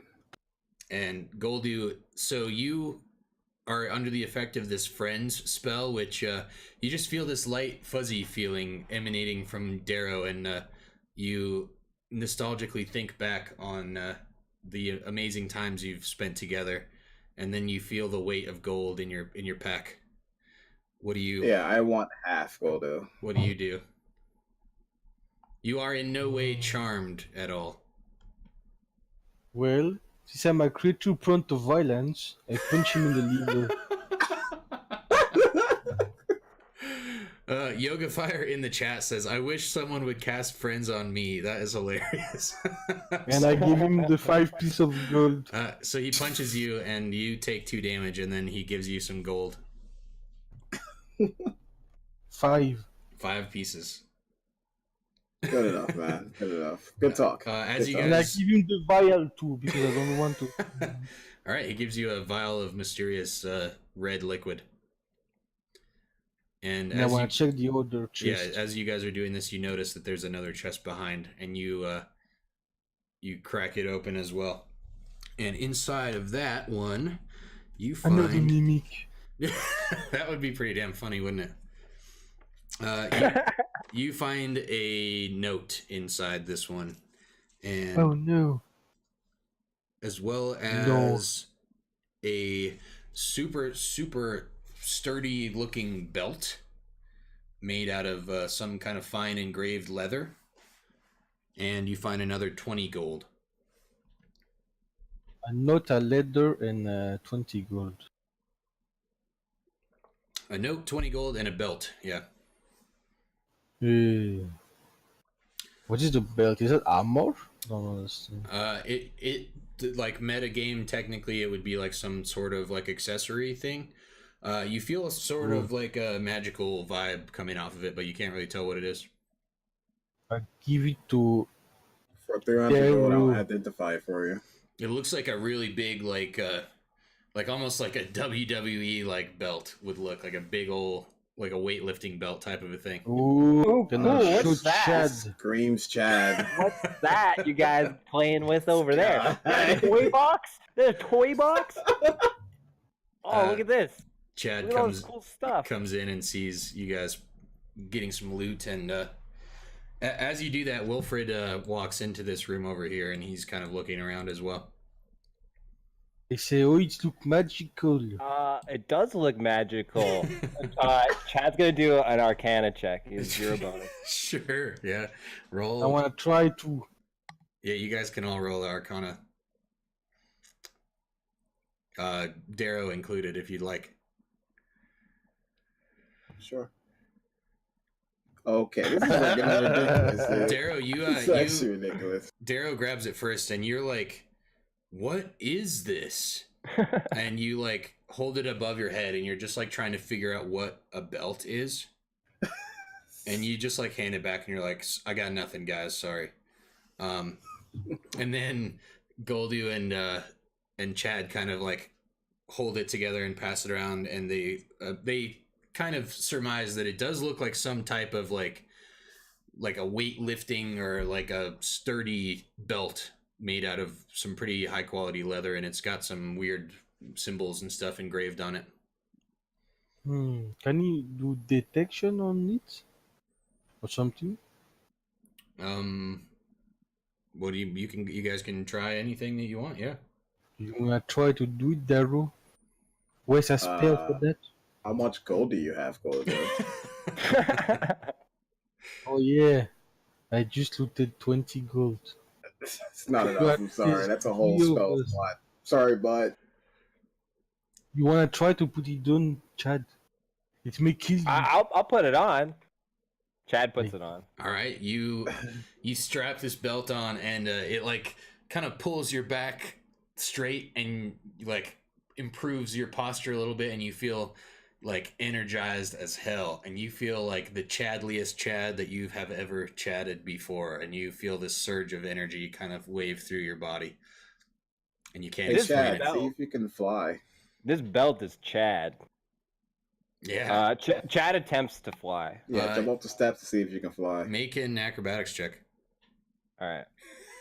You are too young. You didn't even grow wings yet. You jump down the stairs and you like full on like pull your arms and legs up and try to glide, and you just like face plant into the floor. But you feel like it didn't hurt that much compared to how much it might have hurt before. You know, that didn't feel like it was gonna be truly impossible. I might try that again someday. You are still a pup. I saw dragon when you jumped into the main hallway, and you now have a big old belt on. Wilfred calls you guys into the other room, and he says, you guys, this is Phil's chamber. You guys might want to come check this out. Is he in Maybe there? more loot? I run ahead of Goldu and check that chest right there. You go in and you run into Phil's chamber, and Wilfred actually motions you towards the chest, and you can see that it's got a key like broken off in the lock, and it's kind of sitting there open, and you find a scrawled piece of parchment, and you find 10 gold, and you find a little feather cap.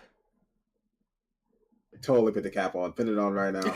Right, you have like a fancy little cap with a feather in it on now, and you got 10 gold, and you found a parchment that seems to be written by first mate Phil.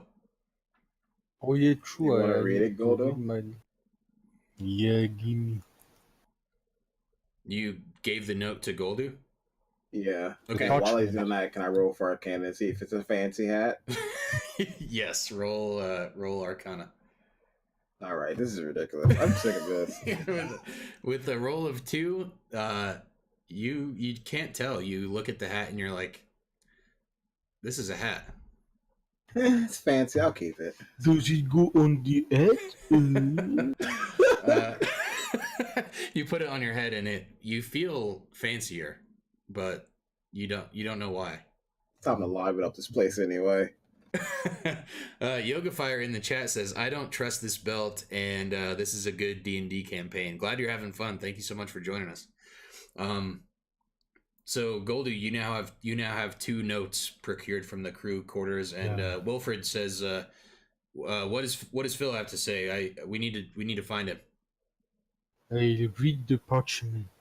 Okay, so you pull out these notes. The first one that you got from the crew quarters in there, it says it's signed by Tim, and it says, we came here on Rosiel's orders after we landed from the last mission when we picked up those stragglers and that weird statue. I'm not sure how long we'll stay here before we go out again. Hopefully soon. I miss the sea and the ship. Even though I was stuck on the damn night shift my whole last adventure, I'm eager to get back out. And Hicks has been acting weird lately, but maybe he's just ready to go back out again soon. Signed Tim, and it seems like it's just like a page out of like a journal entry or something like that. And you read the one from Phil, and Phil's is a note from Hicks, and it says, "First Mate Phil, ready the crew. The rituals will begin soon. Rosiel thinks that this is a good idea.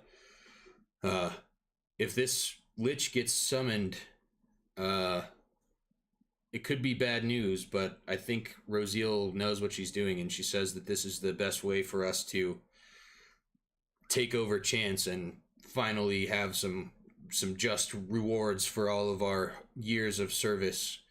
And you can see some notes added on to the letter at the bottom that Phil added on his own, and you can see that's like in a different color of ink, and there's some like scribbling, and it says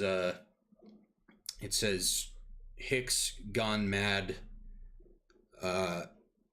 cannot trust Rosiel. If you find this, please help me. And there's like a scrawled signature from Phil on the bottom, and that's all it says. I gasp. It's probably. What's wrong? Film got transformed into this parchment. Oh my god. What the fuck? That is We the need to help him. best conclusion I've ever seen in my life. I want to do an Arcana check. Yeah, dude, go for it. Well, Goldu is convinced that First Mate Phil has turned into this piece of paper. I think the one that's gone crazy is Goldu. Goldu, you like really carefully like put the piece of paper in your bag. we have to save him. What does it say? How do we save him? Don't know. Well, then, what's the point of the note? Wilfred, after you guys read all of that out loud, he says, well, Tim apparently didn't have any idea what was going on. He just wanted to get back to work. Hopefully he's okay. Phil... Is that Tim dead up there? And he ran in and looked at the body in there, and he's like, no, that's John. He was an idiot. And then he says, Tim was cool, though. And then he says, about Phil's message, I think we need to make haste toward Hicks's quarters. We need to see what's going on. If Phil didn't trust Rosiel and he figured out what was going on before it happened, they might have captured him. He might be in danger, and he might be one of the only people that can help us get off this island. If Hicks is compromised, then we're going to need Phil to help us captain a ship. We don't have any captains among us. Yeah, we have no captain. Wink, wink. Yeah, no captain that could like get us across like a 2-foot shallow water. That's what he says. Yeah, And Wilfred is what a like, pressure. yeah, absolutely none of us have any skills with any boats here, so we're going to have to go find First Mate Phil as soon as possible. I'm literally Do we spinning have- in a circle, twirling my fancy hat. I think I know a captain. And Wilfred Oh, really? Who? He looks at you and he's like, oh, you've met Phil as well? I yes, but that's not what I'm talking about. And Wilfred's like, I already explained to you. I don't think Hicks is gonna take us anywhere. We need to go find Phil, and he like starts walking out of the room.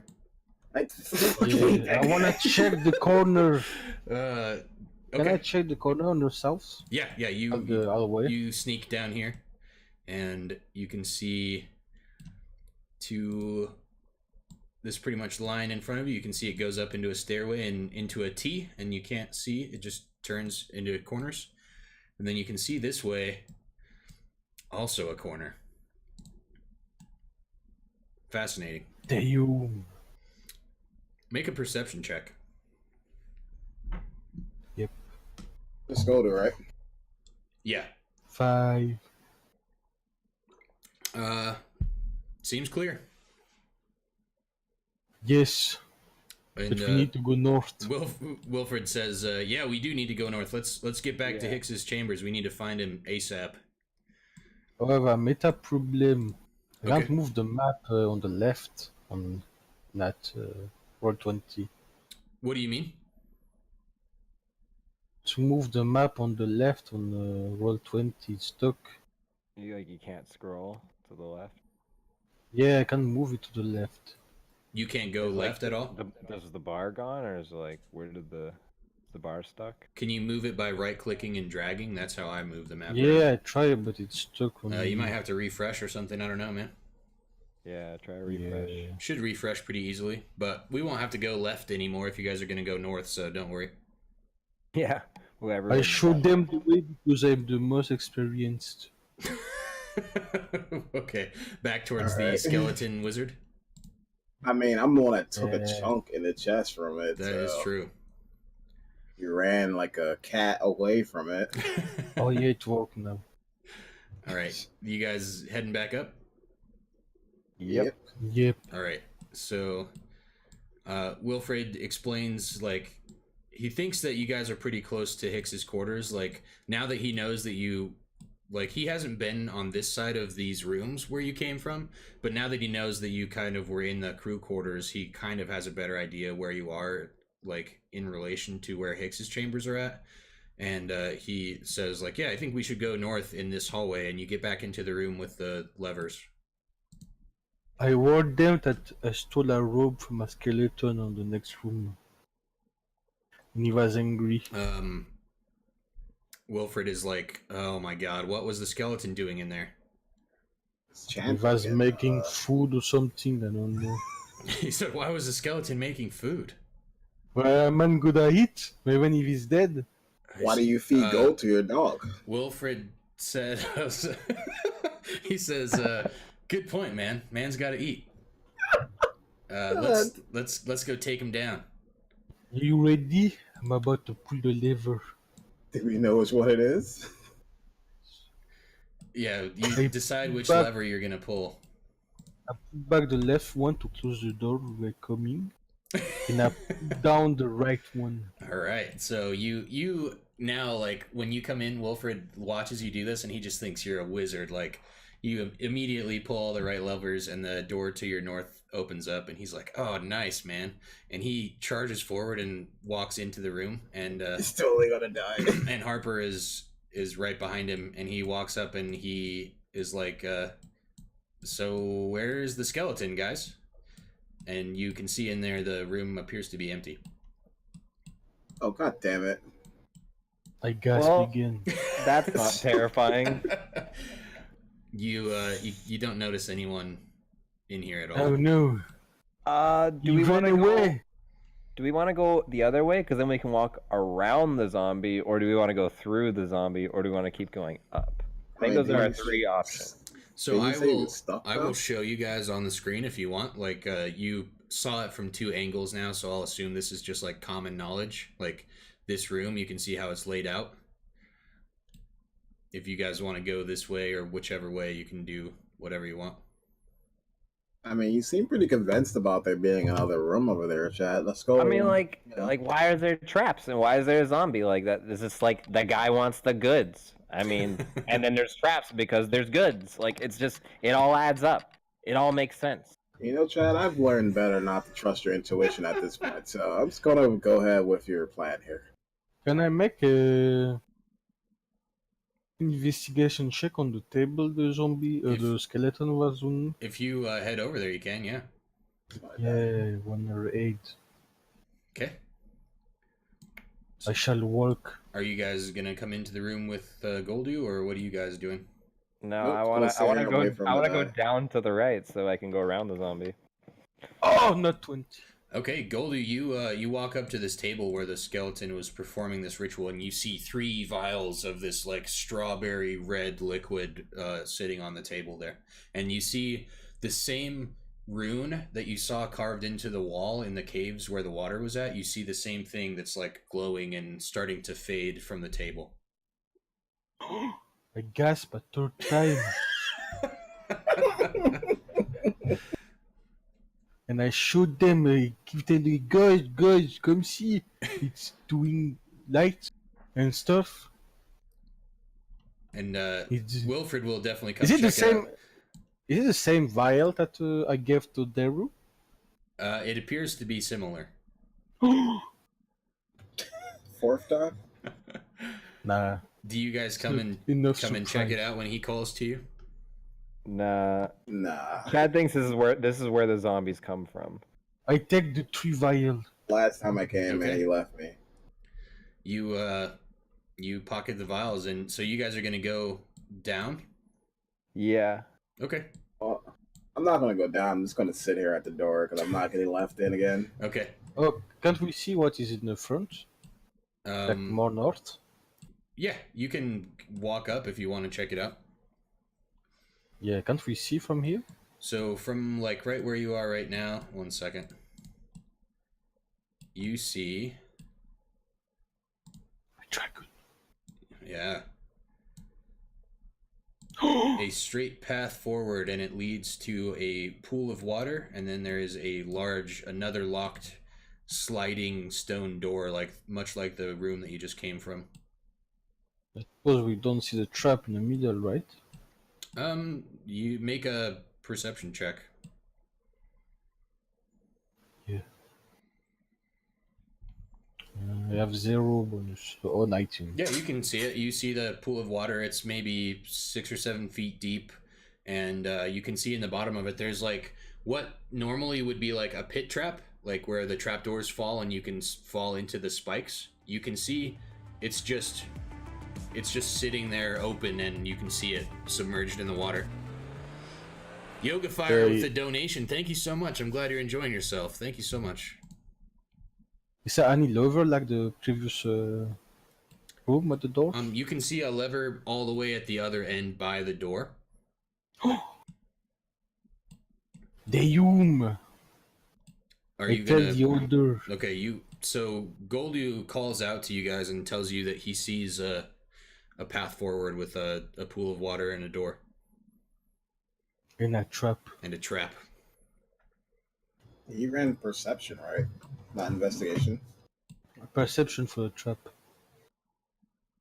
Alright. I guess I want to walk near him and then run investigation to see if there's any traps leading into the hallway.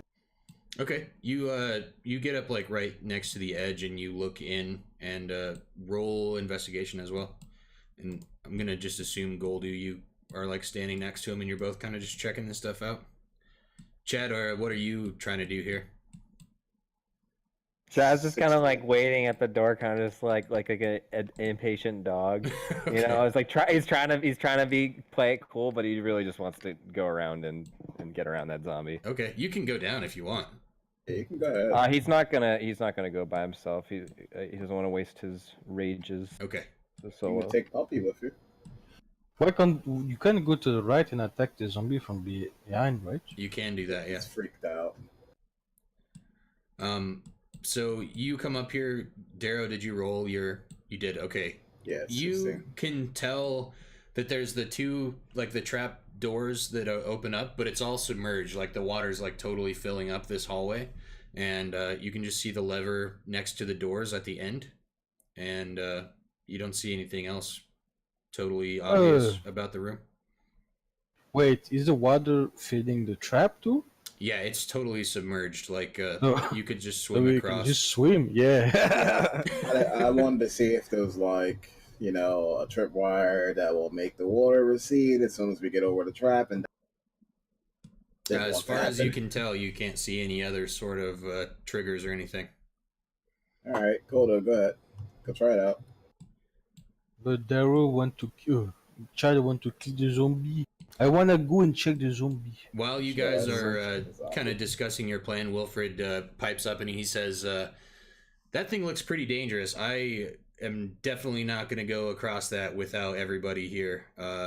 Let's go see what Chad's doing." And Wilfred just walks off and kind of meets up with Chad. Such a bitch. Yeah. I wanna see the zombie from my own eyes. Okay. Yeah, let's go. Are you gonna go like from the bridge side or from the bottom? Yeah, let's go bridge side.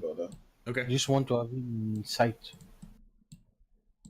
So you guys can see this zombie is missing its bottom half of its torso, and it's just stuck from its waist in this bear trap on a little makeshift kind of wooden gangplank connecting the room that you're in now to a big bridge over a big pool of water. And ignore that. It's just kind of like trying to claw and pull itself forward, but it's just stuck on this little wooden bridge. I jiggle and I throw a dagger at him. And as you guys are approaching it, Wilfred comes up to Chad and he's like, "Do you want to go flank this thing from the other side, man?" Yeah, let's get it, bro. Okay, and I'll just assume that you go in there and pull the lever and you go around to the other side and you make it there relatively quickly. Have to make initiative check. Initiative. What's that? Can I attack? Can I attack first and can do initiative roll? The zombie has either not noticed you or paid no attention to you at all, so you can attempt to throw a dagger at it. Then. Sure.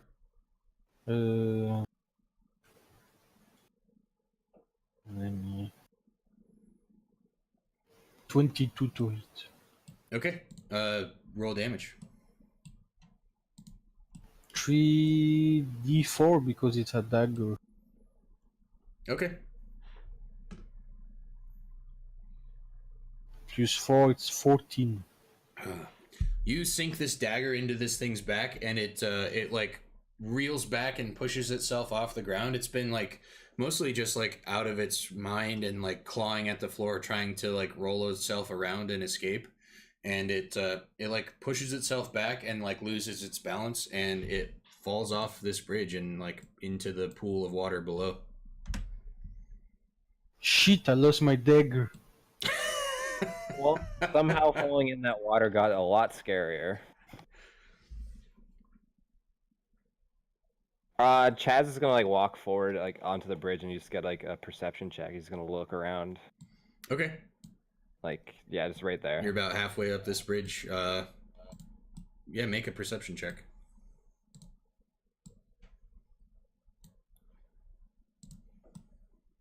Let's go. 1 second here. I'll move all the way across. So you can see in front of you the bridge that you're on kind of is broken and just leads to the water below, and then across the hall there's another set of locked doors. And then to your right there's another bear trap that you can see and is not triggered at all. And then you can see some more wooden structures, and it looks like some type of like warehouse or shipping yard inside the building that you can see, but you can't really tell what's going on in there. You can just see some barrels and wooden structures and stuff in there. All right, Chad, learning from his mistakes, he like nods his head, looks forward, nods his head, looks at everybody else across the bridge, doesn't shout. Okay. I don't understand and I work forward. You get up to the bridge here where this bear trap is at, and it's it has already been activated, so it's just like closed, and it's got a piece of like a cloth and like some of the zombie flesh stuck in it. Yikes. Darrow, anything that you're doing while all this is going down? I was fiddling with my rapier I got now. Nice. I guess I'll just walk up next to Gordo and kind of see if I can see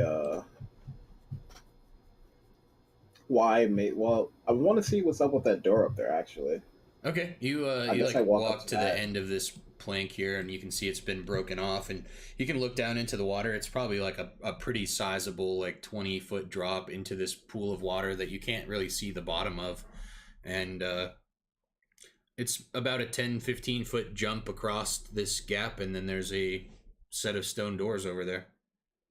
There's no, sorry, levers or anything. Not that you can tell. Okay. Chad, you want to go punch that door down? I mean, maybe the right side can bend around, but I'm sure as hell ready to just jump on over and punch that door. No, that's a more sensible option to walk around, Chad. I would have to agree. I'd love to see those stone doors just crumble to dust. Yeah, cowboy. And I'm definitely not worried about falling into the pool with that zombie.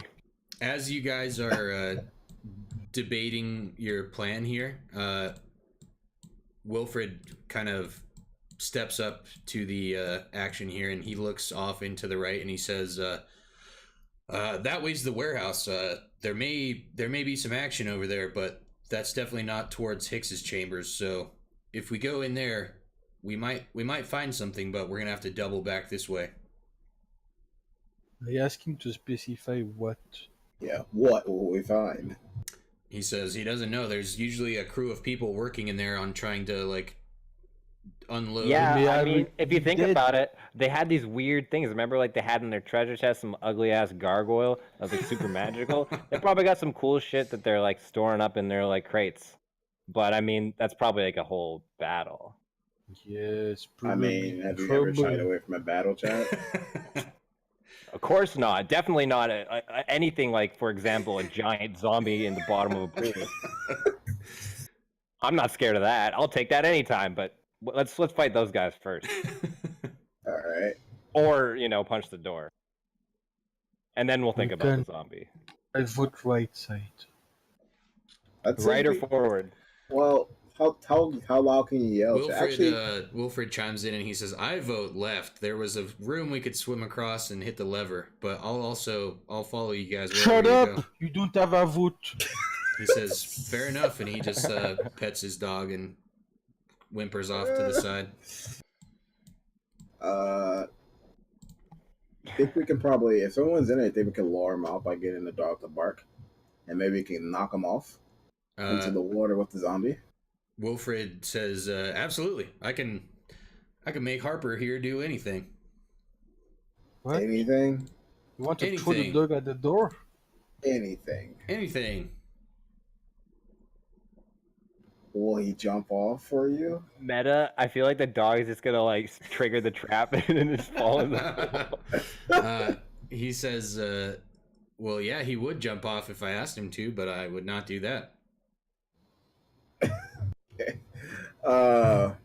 Do you guys think that's a good plan? I mean, definitely if it's people in there, I can knock them off the bridge with my fancy rock. Yeah. Can we But then see we the can't other then we trap? can't cross the bridge to get the loot. I mean, that's a good point, but I mean, you're Chad Okun. You can definitely jump it.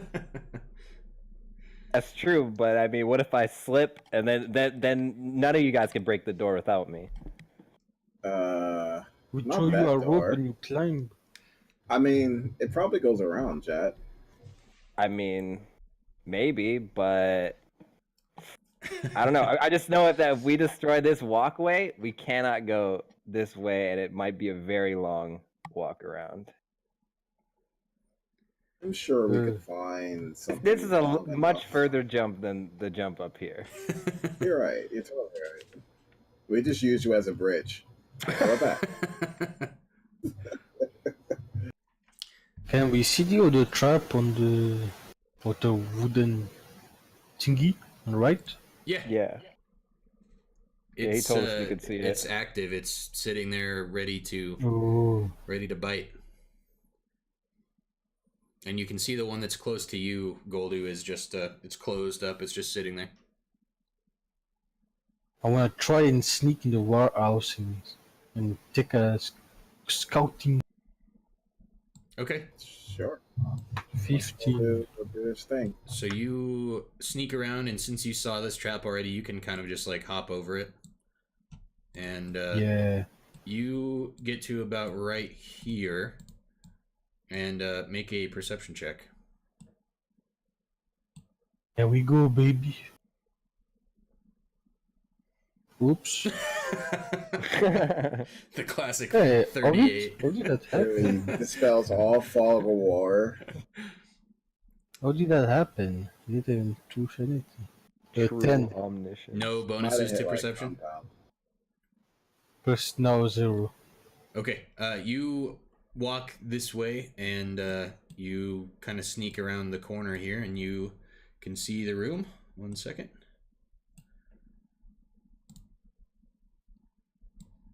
How did I get 38? And you can see that this big dock-like area with a little bit of a tiny little rowboat in the water, and then this kind of water just stops at this wall here, and there's a little bit of a crane in front of you, and you can see to your left there's some people dressed in like pirate-like clothing, but they're all zombies standing around this card table, and they're just like standing there rocking back and forth, and they are kind of just like groaning at each other and wandering around this dinner table. She.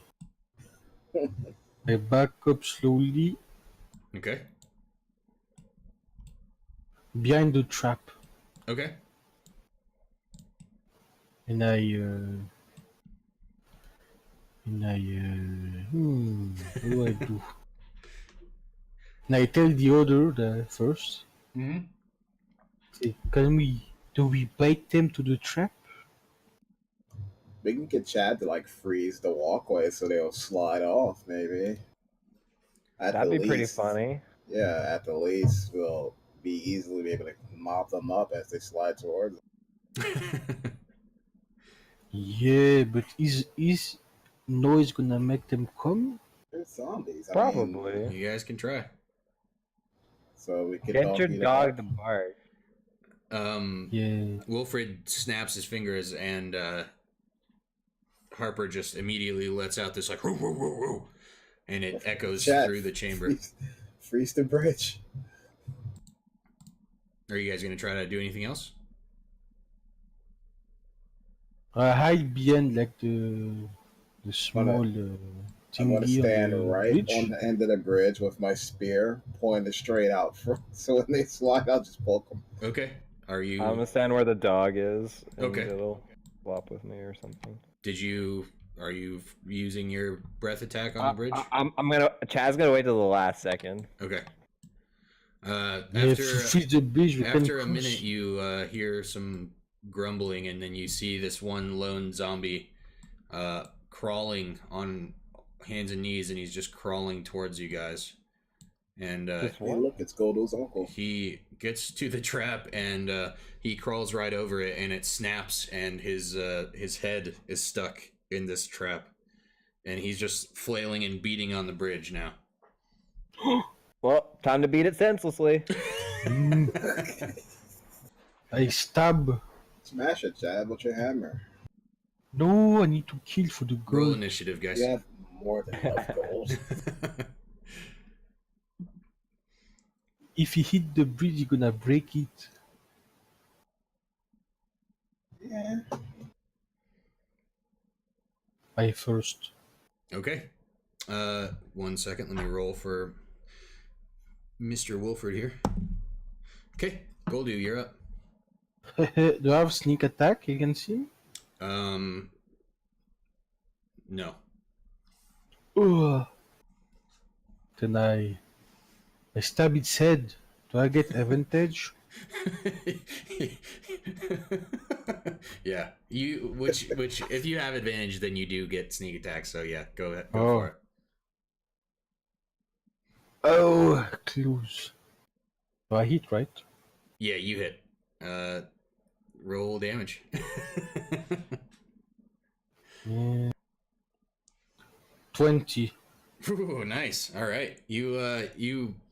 This thing has got its head stuck in a bear trap, and you bring down like a huge stab right into the top of the back of its head, and it like lifts its whole head up, and the bear trap comes with it, and it's just like spraying this pus and blood out of the back of its head, and it's like just flopping around on the floor now, but it seems to be okay still. I threw its head in the river. You don't you don't have its head. Oh, the head is not stuck on my dagger? No, you didn't kill it or pull its head off or anything. Oh.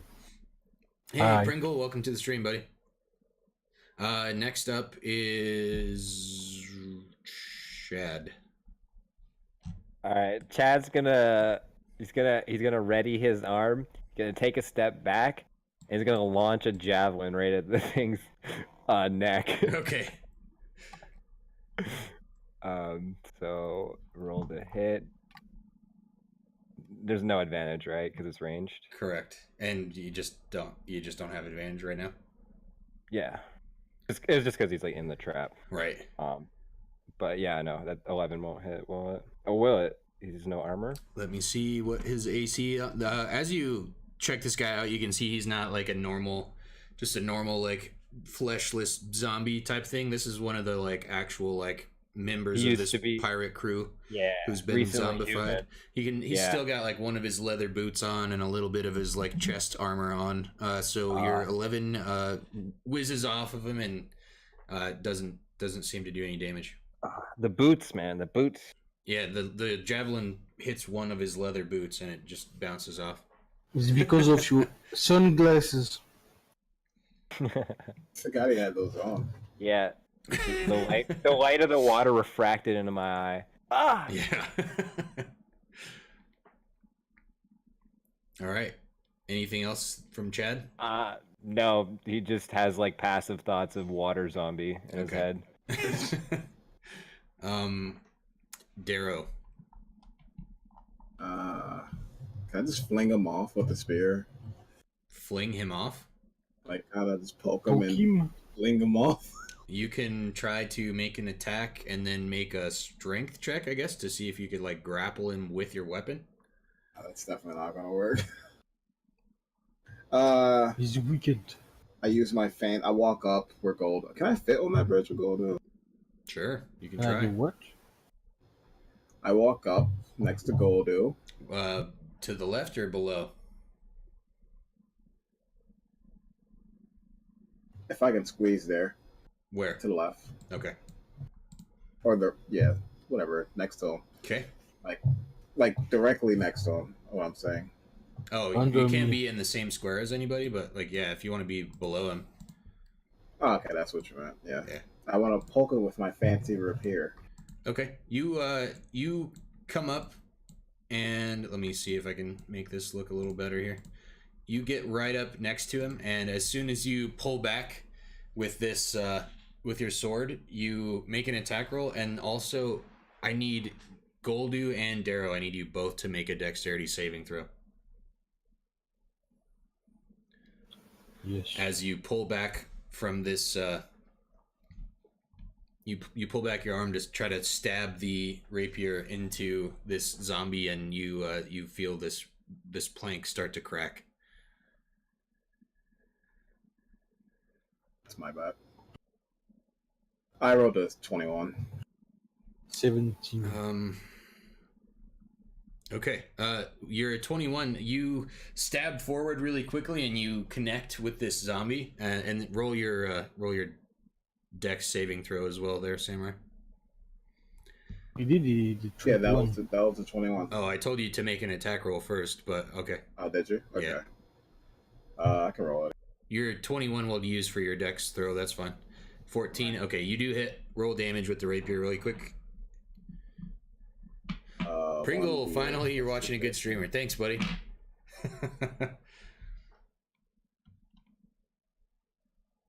That's +2 for the piercing, I guess. I just added it in and just used dex as the modifier, and I guess that's how the damage types out to be. Okay, yeah, as far as you know from this rapier, it seems to be like handling a little bit better than you extremed, and you expected, and it does 6 damage to this guy. Not that you would be able to know that, but the zombie has been killed, and as you're flailing around and moving and attacking, the bridge starts to crack and it breaks. And you both leap off at the last minute, and you leap off onto the side closest to you. You fat boy, Daru. And the Sorry, I don't weigh 2.5 pounds. The bridge That's is why I now threw the destroyed. javelin. That's why I threw the javelin. And I told you to break the bridge, and how am I gonna get over there? These are the things that I say, and then nobody listens to Chad, because Chad's always right. Chad, you're fine. You can just fly with your belt. That didn't work last time, and I'm very sure that probably won't happen again. Probably. You didn't have a running start, and you didn't think about your cape. There's a lot of things you didn't put into that one. Nice. Oh no! We're trapped by the two other zombies now. No, you're trapped. Yeah, I suddenly feel like a lot safer. So What about water zombie, Chad? as you guys are yelling at each other across this gap, you hear the groans, and these zombies kind of rush towards you. Look behind you! I And cut they morning wood tendon, and I push him toward the zombie. The zombie on the top will run up and make a swing at Goldu. Inshallah. What's your AC? 15? Yes. Okay, it hits and deals 6 damage. Bada bing, bada boom. Luca, welcome back. Yes, the dog is still alive. All right, and the bottom zombie swings at Darrow. What is your AC, sir? 13. All right, it hits and it deals 6 damage. Ooh. Okay. And Interarrange. as you guys are kind of being attacked by this, Wilfred will make a shot at one of them. And it misses, and it flies off and can't really get to its target, and it hits Goldu in the leg. Goldu take another 2 damage from the flying arrow.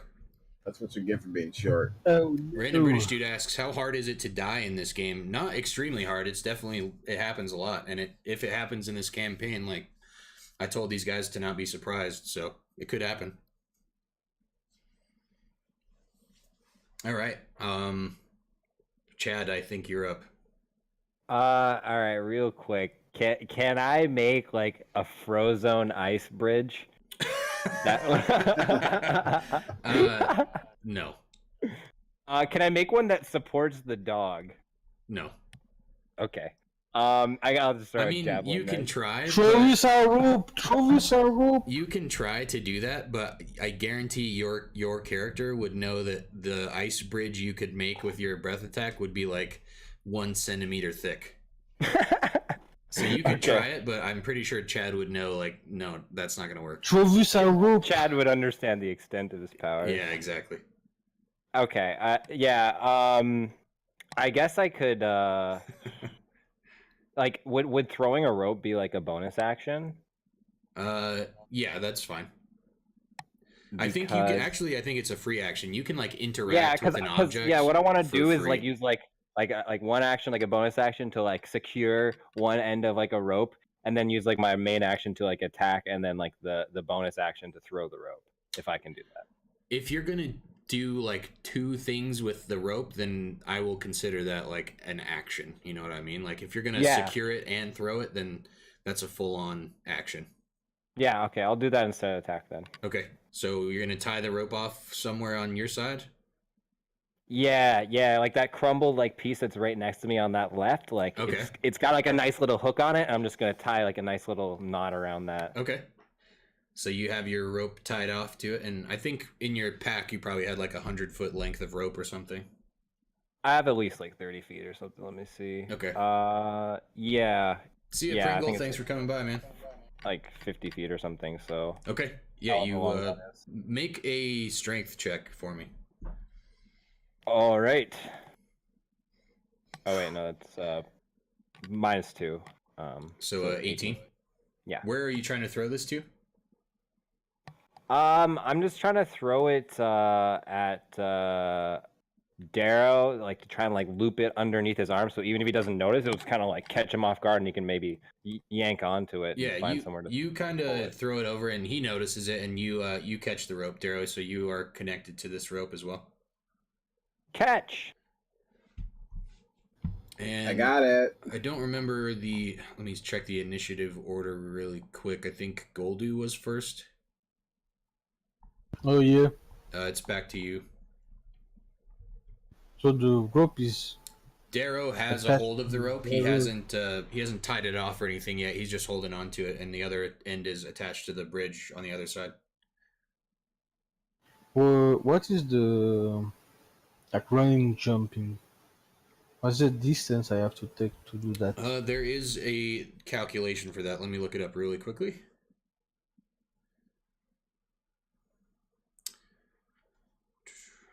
Running, jump, 5e. Jump calculator. With a running start, which you guys would not have right now because you don't have any movement to... You can't move anywhere. You're just right next to the zombies. Your long jump is 5 feet horizontally, and you can try to dash to cover long distances, and you can try to push your limits with an athletics check. So you could move and dash and try to make an athletics check in order to go 15 feet, which is the distance between you and where they are. Oh, can I do that then? Yep. So if you fail, you're gonna fall down there. Damn. Acrobatic, right? Athletics. Do I have to disengage to do that? If you disengage, then you won't be able to move, dash, and do the check. So it's up to you. But they're gonna attack me, right? Yep. If I move. Gasp.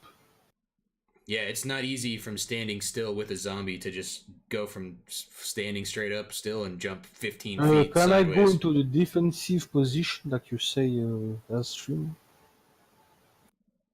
Yeah, you can use the dodge action, and then that dodge. Any attack against you goes at disadvantage. Dodge thing. Okay, if you do that, then that's your action, and then you can't jump across and stuff, right? Yes. Okay, so you just go into a defensive position. I don't have to do anything, right? Yeah. Straight. Okay, you just are standing there, and you're kind of just trying to block the attacks from this thing. Let's see. I believe it is Darrow. I'm gonna go ahead and Thunder Wave them both. I'm gonna cast it at level 2. Cool. Yeah, cast away. I'm assuming you're doing this square right here. Can you see on the stream? Yep. Okay. They have to make a Constitution save. Yes, sir. It's 15. Nice. One of them saves. One of them fails. So the top one saves, bottom one fails. Alright, so the bottom one gets pushed back, I think it's 15? 15 feet, I'm pretty sure. And then they're knocked prone, right? Let's see. 10 feet away, 10 feet, okay. And then knocked prone? No, it doesn't mention prone cool. at all. Push 10 feet away, take 11 damage. And then the top one takes half that?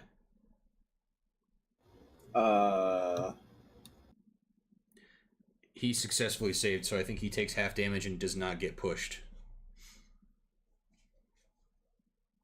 So he'll take 5.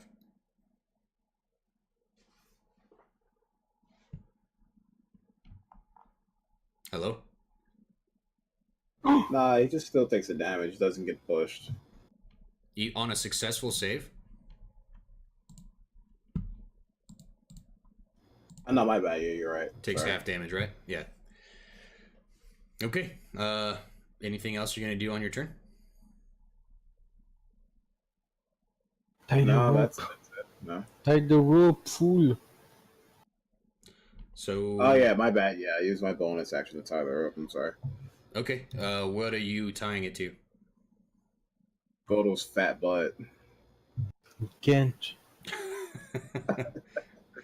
Is that trap anchored to the? Well, that's gone, right? It Crap. is still sitting there, and well, no, it was like attached to the zombie, so yeah, it's gone.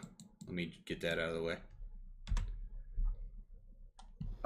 Chad, what am I supposed to attach this to? Just attach it to like the balcony arm thing. I don't know. I'll just monkey bars my way over. It's fine. Okay, I'll attach it to anything I can find that I can hook on to. Make a survival check for me. Chunga, chunga, chunga, chunga, chunga. I don't think Plunge I your have spear on survival. the ground and tie the rope on the spear. Okay. Oh, yeah. You tie the rope to a pretty sizable rock that you see on the ground. On the ground? Seems to be secure enough to you. Can I make like a check? The zombies Come on, will man, you take don't their trust turn, me? and the one on top will take another attack at Goldu. And it hits, and you take 6 damage. And the one on the bottom will rush back over and try to bite at Darrow. And it hits, and you take 6 damage.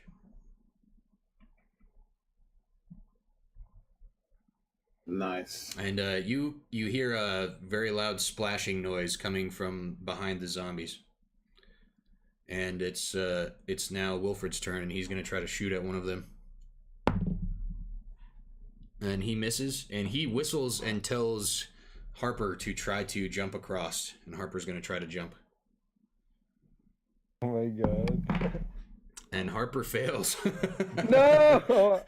I knew it was a bad idea. Harper makes an extreme, crazy, like wind-up dog long jump, and makes it about 3/4 of the way across, and falls quite a distance, and is kind of floating and dog paddling in the water below. We just gotta hope to dodge And, that zombie doesn't get to him. Wilfred runs over to the edge of the bridge and is just like, "Oh my God, buddy, hang on a second. We'll get you in a minute. Stay there." And Harper just kind of starts swimming in circles down there and is kind of yipping and looks a little scared. 10 out of 10 belly flop. Mashallah. It's Chad's turn. Alright, Chad's gonna. Can Chad inspect Dara's tied down job? Yeah, roll Dude, I investigation. tried my best. Investigation, let's go. Looks super secure to you from where you are.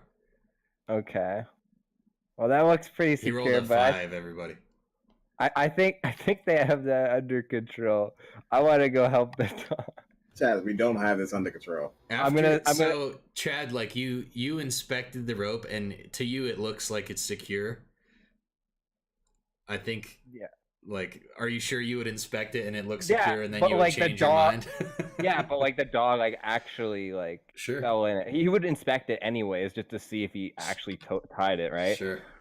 Like anyone who threw a rope is just gonna look and see, like, is it attached to anything? Is it just sitting on the floor? Okay. But then he's like, oh wait, there's a dog in the water. Sure. But yeah, no, I see where you're coming from. No, you do whatever you want, man. Yeah, no. So he's Just gonna try like to try. yank He's gonna on it. try and yank on on it Yeah. as hard as he can, to just like so he can like pull it down, rip it if he has to, so he can get it to the dog as quick as he can. Okay, you What's the make dog gonna do with the make a rope? strength check. All right, It's just dreaded. you rip on this rope as hard as you can, and the boulder, like the human head sized rock that it's attached to, flies up, and it hits Darrow and the zombie in the face on its way up, and it's gonna do 2 damage to both of them. What are you doing, Chad? And you now have a rope tied to a pretty big rock. Mohawk, Chad, that's not secure at all. What is that? You're also hurting me. I don't care. Shut up. I plunked the rock end into the water. Okay, it sinks pretty far down. How long is the length of rope you have? It doesn't say. Like, I remember I think something a like standard 50. rope in a pack 25? is it 25 feet? I think it is. You told me last time when we were Let me fighting look up what the rope that you cow. start with, the length of that. Hang on. Hempen rope. Rope in 5e. Hempen It rope. says HP, but like, how long is it? 50 feet. I just want you Yeah, guys I to was know. right. 50. I was right. All right, so you I don't know Yeah. why. toss this down and you see the rock sink to the bottom, and you can see that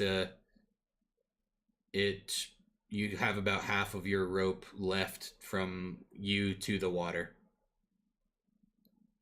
Okay. I think that's like my whole turn, anyways. Wait, the road doesn't reach the water then. No, the rock is at the bottom of the ground, and you can see that there's about 25 feet left. So the rope is 50 Oh. feet long.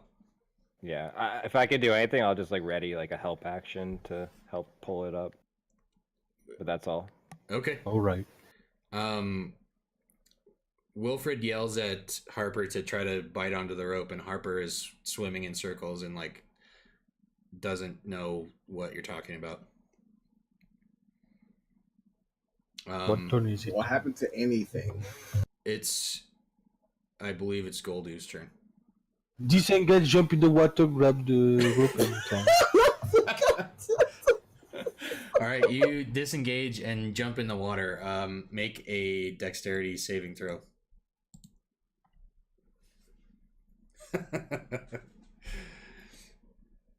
25. 25, nice. You swan dive off the ledge into the water, perfectly land right next to Harper, and you grab onto the rope and the dog in one hand.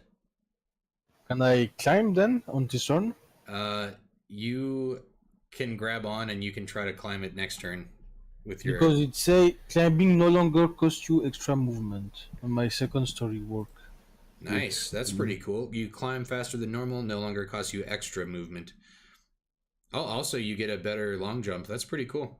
Good to know. That's what I asked. Cool. So it won't cost you any extra movement to climb. Like normally climbing like takes a lot of your movement. But you did jump like 30 feet down, so your movement is pretty much drained. So we'll consider you attached to the rope, and they can either pull you up or you can try to climb it next turn. All right. And Darrow, back to you. Okay, so On the wave. I need you guys to follow me on this one. I need to get away from these two. I want to die. You got it, buddy. So, I want to use the stone to fling myself back across, and hopefully Chad can catch me. Okay. I did ready the help action. I will consider you can do this with advantage. Okay. The stone, So- what does distance do? It just does it, right? It doesn't, but I have to I guess I have to fail the intelligence saving throw. Okay, so this is a good thing to bring up. If you do something that requires you to do a saving throw and you want to, you can choose to fail it. Okay, so I choose to So fail. you launch yourself 30 Yeah, feet it's with the 30 feet, psionic crystal dragon stone that you found. So Chad is going to help catch you. That's what you're going to be rolling to save here. 5, 10, 15, 20, 25, 30. So you launch yourself way over the top of Chad's head, and he's going to try to help catch you, Chad, please. save you on the way down. So Chad, roll a strength saving throw, and Darrow, roll a dexterity saving throw. You're flying through the air with this like psionic power, and Chad is going to reach up and try to catch you before you fly over his head and into the water on the other side. You guys, you save it, and Yoga Fire says, "I believe I can fly." And you fly over the top of his head, and he barely grabs your leg and kind of directs you onto the bridge here, and you land safely on the other side. Chad, I love you, dude. What the heck was that? You just came out of nowhere. That I was know, awesome. I have to go, man. Where you gotta go? You I gotta didn't even go. notice you, dude. You were gonna go right into the water. Now, No, I love you for that. Wilfred fires another shot at the zombies and says, "Guys, we gotta save We gotta save Harper. He's not a water dog. And he shoots the Not a water dog. he shoots the zombie on the bottom and just pops one off, and it goes right through its brain and kills it. You're telling me you could have did that the whole time? He was inspired. His dog is in danger. God damn it! I hate this guy. And he asks you guys to come and help pull up Goldu. And I think it's back to Goldu's turn. The zombie takes its turn and it just shambles up to the edge, and it looks around at you guys, and it just like does the classic movie scene where it just like leans forward and falls off the edge, and the zombie is now in the water as well. Dumbass Oh zombie. god, that's disgusting. That water. Hey, Goldo, there's a zombie down there now. I can climb, right? Yeah, it's your turn, Goldu. Well, climb then. Okay, you can climb. Make an athletics check because you're holding the dog and the rope. 12. Okay, yeah, you barely make it, but you scramble up to the top, and once you get to the top, you try to pass the dog off, and Wilfred like pulls him up the rest of the way, and then extends his hand to help pull you up as well. Inshallah. And you make it up. You guys are safe. Victory! And there's a zombie kind of just like floated down, and it's just walking around on the bottom, and you can't really see it anymore, so it's gone for now. Well, that's disturbing. So the exact thing I didn't want to happen, it happened. So now we have no bridge. So now we're gonna have to like try to jump. And now the best part is there's even more zombies in the water. Oh, maybe There's only one. The So first who wants to jump first? I mean, I'm willing to bet there's like Oh, yeah. at least 3. I mean, You guys maybe, for sure know that there's Wolf- 2 at least. maybe Wilbur can need use his healing. bow to shoot a rope across. You could ask him to try. Wilbur, I don't know. Chad, you ask him. He's kind of stupid. He says, Wilfred. Wilbur. Why does he do that? Like I roll a 1d8 and give me a 12? You're probably compounding it. If You might you're check something. clicking on it multiple times or anything like that, it might. I think it's like a different dice. Oh, There's like 2 exclamation marks. Yeah, if you go to the top of your dice there where it has the exclamation marks highlighted, make sure it's only on 1, or it will roll like that many dice, I think. You know what I mean? Yeah, let me check it. It doesn't show me anything about exclamation point. Do you have, when you click the dice roller, do you have... Here, I'll show Okay, you on check the for stream. compound. Here. I have the Something. 1d8 plus 0 and I just click roll, you know? Look on the stream right now if you can see. Hang Yeah. on. Watch. See this thing right here? Yeah. Do you- Oh, here. There you go. Okay. Make sure it's on 1 instead of 2. I think that should do it. Okay, let me try now. That help at all? Yes. Ah. Oh, no, it still gives me. I just use the advanced dice roller. It's much simpler. That's weird. I don't Yeah, know. that's what I do too. It's Yeah, very, do very it too. simple. I have the advanced dice roller too. Is compounded checked, like Shadowrun style or whatever that is that checked or something? Because that does make your Yeah. rolls a lot. I have no idea. Is it, Yeah, is none of it my checked? none of my exclamation marks are checked. Oh, yeah, it was a compound. Nice, Oh, there you yeah, go. I did that one time too. Yeah. Cool. Alright, thanks. All right. So you re-roll to talk Wilfred into trying to shoot a rope across. I wanna heal myself with the band. Oh, And I yes, could just that's fine. persuade him, I guess, right? Yeah, any of you guys 5. can try. Now that he has saved Harper, he is like, we're not going anywhere near that damn zombie-infested water. I'm gonna intimidate him then. Go for it. What do you say? Remember what I told you about Chad killing you if you disobeyed us? He said, He "Are you will do Chad?" it. He says, "Chad, what are you? Are you going to kill me? What have I done?" I mean, I made a poor investment in your dog. He shot me! He says, "You guys nearly Totally killed my shot dog with Goldo. me trying to help you." You totally shot Goldo. I mean, So, nobody asked you to launch your dog across the platform. that was the decision you made on your own without consulting the group. He says I that's even said it was too big of a leap to jump. he says that's fair enough, but does that warrant me being killed? I don't know, like, what have you actually done so far for us? I mean, you did shoot the zombie after it mauled me nearly to death, so, that's a thing. So you just murder people if they're not useful to you. That's very helpful. I mean, it's isn't that coming like from the a pirate freaking life? pirate. Like, okay. One to another. Excuse me, just call me a pirate. He doesn't say anything. You better not say anything. I guess I'll just roll for persuasion then. Okay. How many spells do you have left, Sam? I think I have 2 level 1s and 2 level 2s. Because I'm weakened. I can't help you, buddy. I have 11 HP. If you guys want to consider this a short rest, we can stop the stream here, and you guys can take a quick rest, heal up, and take a short rest in game, and we'll end the stream here for today. Sure, I'll go ahead and use Song of Rest too. Okay. Cool. Yeah, we'll take care of all of that next time. Roll a hit dice to heal real quick, just so I have that done. Okay. Yeah, you guys can roll. I think it's a D8, 1d12. yeah. And So Song of Rest, you get to roll another one, right? You can roll another one. So roll. Another? I guess I have to roll that for them, right? Roll 2 of your hit dice. They can do it. It's fine. Either way. Oh, disgusting. So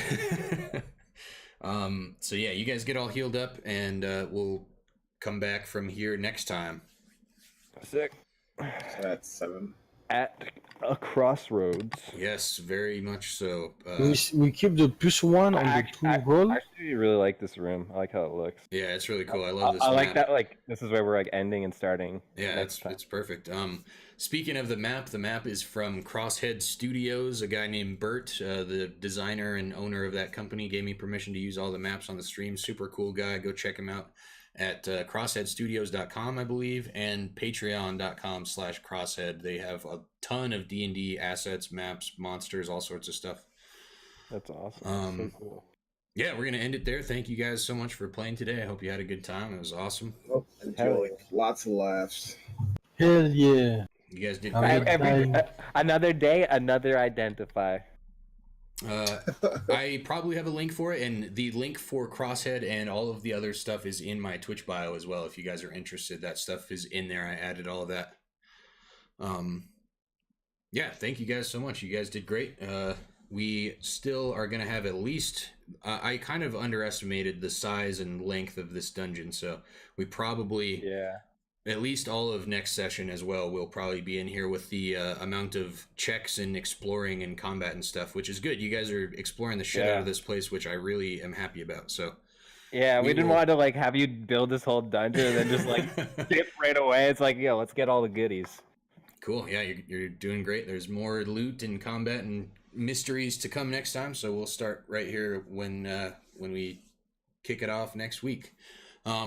Starting tomorrow, you guys, we are exactly 2 weeks away from the next campaign kicking off. That's going to be every Thursday starting in June, and every Thursday from then on, featuring Donald M. He's going to be playing a different character in this campaign, and that should be awesome. We should have some artwork and the logo and everything for that coming soon. I'll put out the promotional video as soon as I get the artwork made, and we'll be promoting that with a big 12-hour stream hopefully soon if I can get to the time and schedule for that. So I will let you guys know what's going on with that. Definitely stay tuned, and I'll see you back here tomorrow for the next stream.